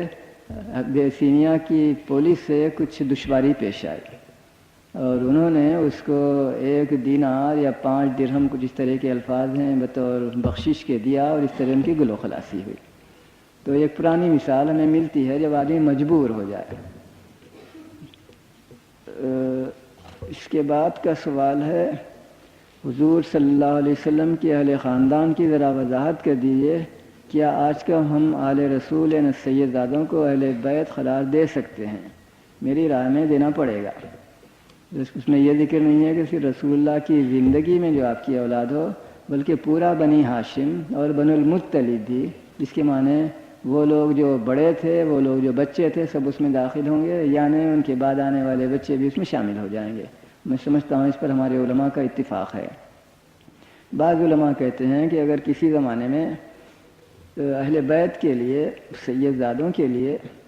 کوئی ذریعہ معاش بالکل موجود نہ ہو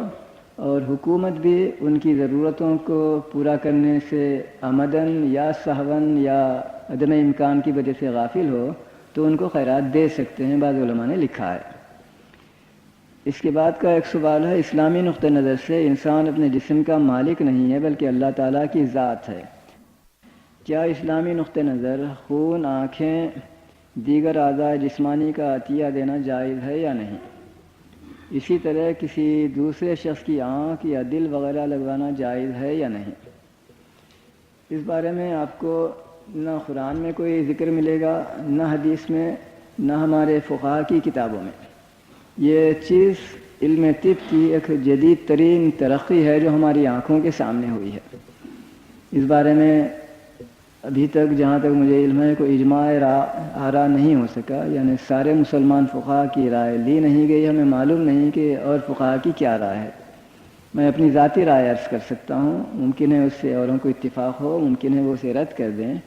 کہ ایک زندہ کی جان بچانے کے لیے ایک مردہ کی ذات سے استفادہ کیا جائے تو اس میں کوئی امر مانے نہیں ہے۔ اسی طرح ایک انسان کی فالتو چیز سے دوسرے انسان کا فائدہ ہوتا ہے تو اس کی اجازت، اس کی مرضی سے ہم استعمال کر سکتے ہیں۔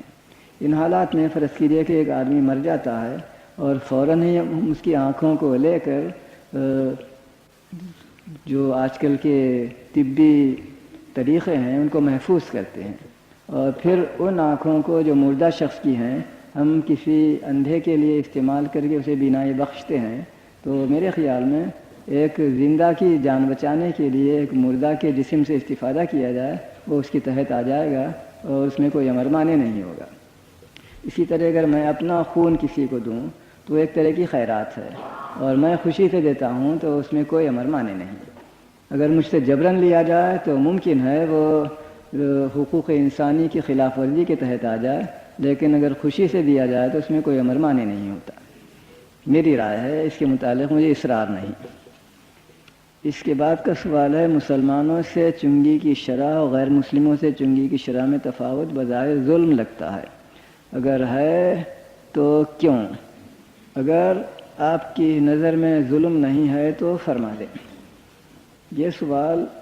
خود مجھے بھی کھٹکا تھا، عرصے تک میں اس پر سوچتا رہا اور اس کا ایک جواب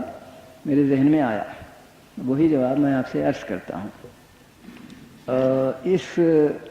نوٹ کے ساتھ، اس اضافے کے ساتھ کہ یہی جواب میں نے ایک مرتبہ ایک اطالوی پروفیسر لیوی دیلا ویدا کو دیا تھا جو یہودی النسل تھے۔ وہ اعتراض پر تلے ہوئے تھے، لیکن جب میں نے تشریح کی تو وہ ایک دم چپ ہو گئے اور کہا کہ اس منطق کے سامنے کوئی ربی کی بھی زبان نہیں کھل سکے گی، یعنی انہوں نے تسلیم کیا۔ میرا جواب یہ تھا کہ مسلمانوں پر بعض بندشیں ہیں جو غیر مسلموں پر نہیں ہیں، جن میں سب سے اہم چیز سود ہے۔ ایک مسلمان نہ سود لے سکتا ہے نہ دے سکتا ہے۔ اس کے برخلاف اسلامی قانون غیر مسلموں کو داخلی خود مختاری عطا کرتا ہے، جس میں انہیں اس کا حق ہے کہ وہ سود لیں۔ نتیجہ یہ ہوتا ہے کہ ایک سود لینے والا غیر مسلم تاجر زیادہ تیزی سے متمول ہو جاتا ہے، اس کی آمدنی سال کے دوران میں زیادہ ہوتی ہے بنسبت اس کے ہمسایہ مسلمان تاجر سے۔ تو چونکہ اسے آمدنی زیادہ ہوتی ہے، لہذا ٹیکنیکل طور پر اس سے زیادہ نرخ سے ٹیکس بھی لیا جاتا ہے۔ اسے ظلم نہیں کہا جائے گا، بلکہ ہمیں تجربہ بتاتا ہے کہ باوجود اس ٹیکس کی شرح کی زیادتی کے غیر مسلم ہی زیادہ فائدے میں رہتا ہے بنسبت مسلمان کے، اور کہہ سکتے ہیں کہ اسلامی حکومت مسلمان پر زیادہ ظلم کرتی ہے بنسبت غیر مسلم کے۔ آپ نے اپنی سابقہ تقاریر میں جس فرقہ بازی کی تائید ہے وہ مسلمانوں کے لیے نقصان دہ ثابت ہو رہی ہے۔ مجھے یاد نہیں کہ میں نے ایسی کوئی چیز کہی ہو۔ یہی فرقہ پرستی مسلمانوں کو ایک دوسرے سے دور کر رہی ہے۔ واعتصموا بحبل اللہ جمیعا ولا تفرقوا، اللہ کی رسی کو مضبوطی سے تھام لو، تفرق بازی نہ کرو۔ اور ایک جگہ آیا ہے اشداء علی الکفار رحماء بینہم۔ ذرا آپ لکھنے میں احتیاط فرمائیں، قرآن مجید کی آیتوں میں غلطیاں ہوں تو ذرا دل کو تکلیف ہوتی ہے۔ کافروں کے سخت لیے غالباً ہے، کافروں کے لیے سخت اور آپس میں نرم۔ یہ حکم ایمان لانے بعد ہر مسلمان پر نافذ ہوتا ہے۔ ان آیات کے مد نظر رکھتے ہوئے اپنا نقطہ نظر واضح کریں۔ میں سمجھتا ہوں ان دونوں میں کوئی تضاد نہیں ہے۔ میں نے یہ کہا ہے کہ اگر رسول اللہ صلی اللہ علیہ وسلم نے کوئی کام مختلف اوقات میں دو مختلف طریقے سے انجام دیا ہے، اور مثلا ایک مذہب میں حنفی شافعی ایک روایت کے مطابق عمل ہوتا ہے، اور دوسرے مذہب میں رسول اللہ کے عمل کی دوسری روایت کے مطابق عمل ہوتا ہے، تو ہم ایک دوسرے کا تحمل کریں، اسے فرقہ بازی اور تشدد قرار نہ دیں، کیونکہ دونوں بھی رسول اللہ کے عمل پر مشتمل ہیں۔ خیال فرمائیے، اگر آج ایک حنفی کسی شافعی کے پیچھے نماز پڑھنے سے، یا برعکس ایک شافعی ایک حنفی کے پیچھے نماز پڑھنے سے اس بنا پر انکار کرے کہ اس کے مذہب کے امام کی بیان کردہ صورت کے خلاف ورزی ہو رہی ہے، تو اس کے کیا معنی ہیں؟ اس کے معنی یہ ہیں، اگر رسول اکرم صلی اللہ علیہ وسلم میرے مذہب کے امام کے طریقے کے مطابق نہیں بلکہ اس دوسرے مذہب کے امام کے طریقے کے مطابق کسی دن عمل فرما رہے ہوں نماز میں، تو میں رسول اللہ کے پیچھے نماز پڑھنے سے انکار کرتا ہوں۔ کتنی بڑی انارمٹی ہوگی اگر ہم یہ کہیں کہ رسول اللہ کے پیچھے مجھے نماز نہیں پڑھنی چاہیے۔ تو اس نقطۂ نظر سے غور فرمائیے، آپ کو نظر آئے گا کہ باہم تحمل زیادہ بہتر ہے، کیونکہ ہم میں سے ہر شخص چاہتا ہے کہ رسول اللہ کی سنت پر عمل کرے۔ رسول اللہ کی سنت اگر ایک سے زیادہ طریقے سے ہوئی ہے تو وہ تشدد نہیں ہے، رسول اللہ ہی کا طرز عمل ہے، ہمیں اس کا ادب اور احترام کرنا چاہیے۔ ایک سوال یہ ہے، کیا زکوٰۃ ایک ٹیکس ہے؟ اگر ایسا ہے تو کیا سربراہ مملکت اس کی شرح میں تبدیلی کا مجاز ہے؟ میں ٹیکس کا لفظ اپنی تقریر میں خود استعمال کر چکا ہوں اور کہہ چکا ہوں کہ اگر ٹیکس کا مطلب یہ ہے کہ ایک معینہ زمانے میں ایک معینہ شرح سے ایک معینہ چیز پر ہم رقم وصول کریں اور دینے سے انکار کرنے والے سے بجبر وصول کریں، اور اس کا نام اگر ٹیکس ہے تو اس کا پورا پورا اطلاق زکوٰۃ پر بھی ہوتا ہے۔ اور یہ بھی میں نے بیان کیا کہ زکوٰۃ کی تاریخ پر نظر ڈالیں تو ہمیں نظر آتا ہے کہ شروع میں وہ ایک اختیاری چیز، ایک خیرات کی طرح کی چیز تھی، لیکن رفتہ رفتہ اس کو قرآن مجید نے ایک فریضہ قرار دیا، اس کا زمانہ مقرر کیا، اس کی شرح مقرر کی اور اس پر مجبور کر دیا۔ اور حضرت ابوبکر کے زمانے کی روایتیں بتاتی ہیں کہ اس سے انکار کیا جائے تو بجبر تلوار کے ذریعے سے اسے وصول کیا جائے گا۔ یہی چیزیں عناصر ہیں ٹیکس کی۔ تو ان حالات میں اگر زکوٰۃ کو میں ٹیکس کا نام دوں تو وہ غلط نہیں ہوتا، اگرچہ کہ ٹیکس ایک برا لفظ ہے۔ ٹیکس سے کسی کو ٹیکس کرنا اس کے معنی اس کو تکلیف دینے کے ہوتے ہیں، تو ہم وہ لفظ استعمال نہیں کرتے۔ ہم نے ایک بہتر لفظ اختیار کیا ہے۔ زکوٰۃ کے معنی ہے پاک کرنا۔ میرے مال میں جو گندگی اور برائی اور لوث پیدا ہو گیا ہے اس کو دور کرنے کے لیے میں اس کا کچھ حصہ غریبوں کو دیتا ہوں، حکومت کے ذریعے سے پوری ملت کے فائدے کے لیے دیتا ہوں۔ تو لفظ کے استعمال میں فرق ہوتا ہے، مگر آئیڈیا کی حد تک دونوں میں کوئی فرق نہیں۔ دوسرا سوال، کیا اس کی شرح میں تبدیلی کی جا سکتی ہے یا نہیں؟ ہمارے فقہا یہ رائے رکھتے آئے ہیں کہ رسول اکرم کے زمانے کی شرح کو نہ بدلا جائے اور جدید ضرورتوں کے لیے نوائب کے نام سے نئے ٹیکس لگائے جائیں، تو اس طرح مقصد حاصل ہو جاتا ہے اور ہمارا ادب اسلامی قانون کے متعلق برقرار رہتا ہے کہ خدا اور رسول کے حکم میں ہم کوئی تبدیلی نہیں کرتے۔ اور جہاں تک میں سمجھتا ہوں آج تک ایسی صورت پیش نہیں آئی اور غالباً آئے گی بھی نہیں کہ ہماری حکومت یہ قرار دے کہ زکوٰۃ ایک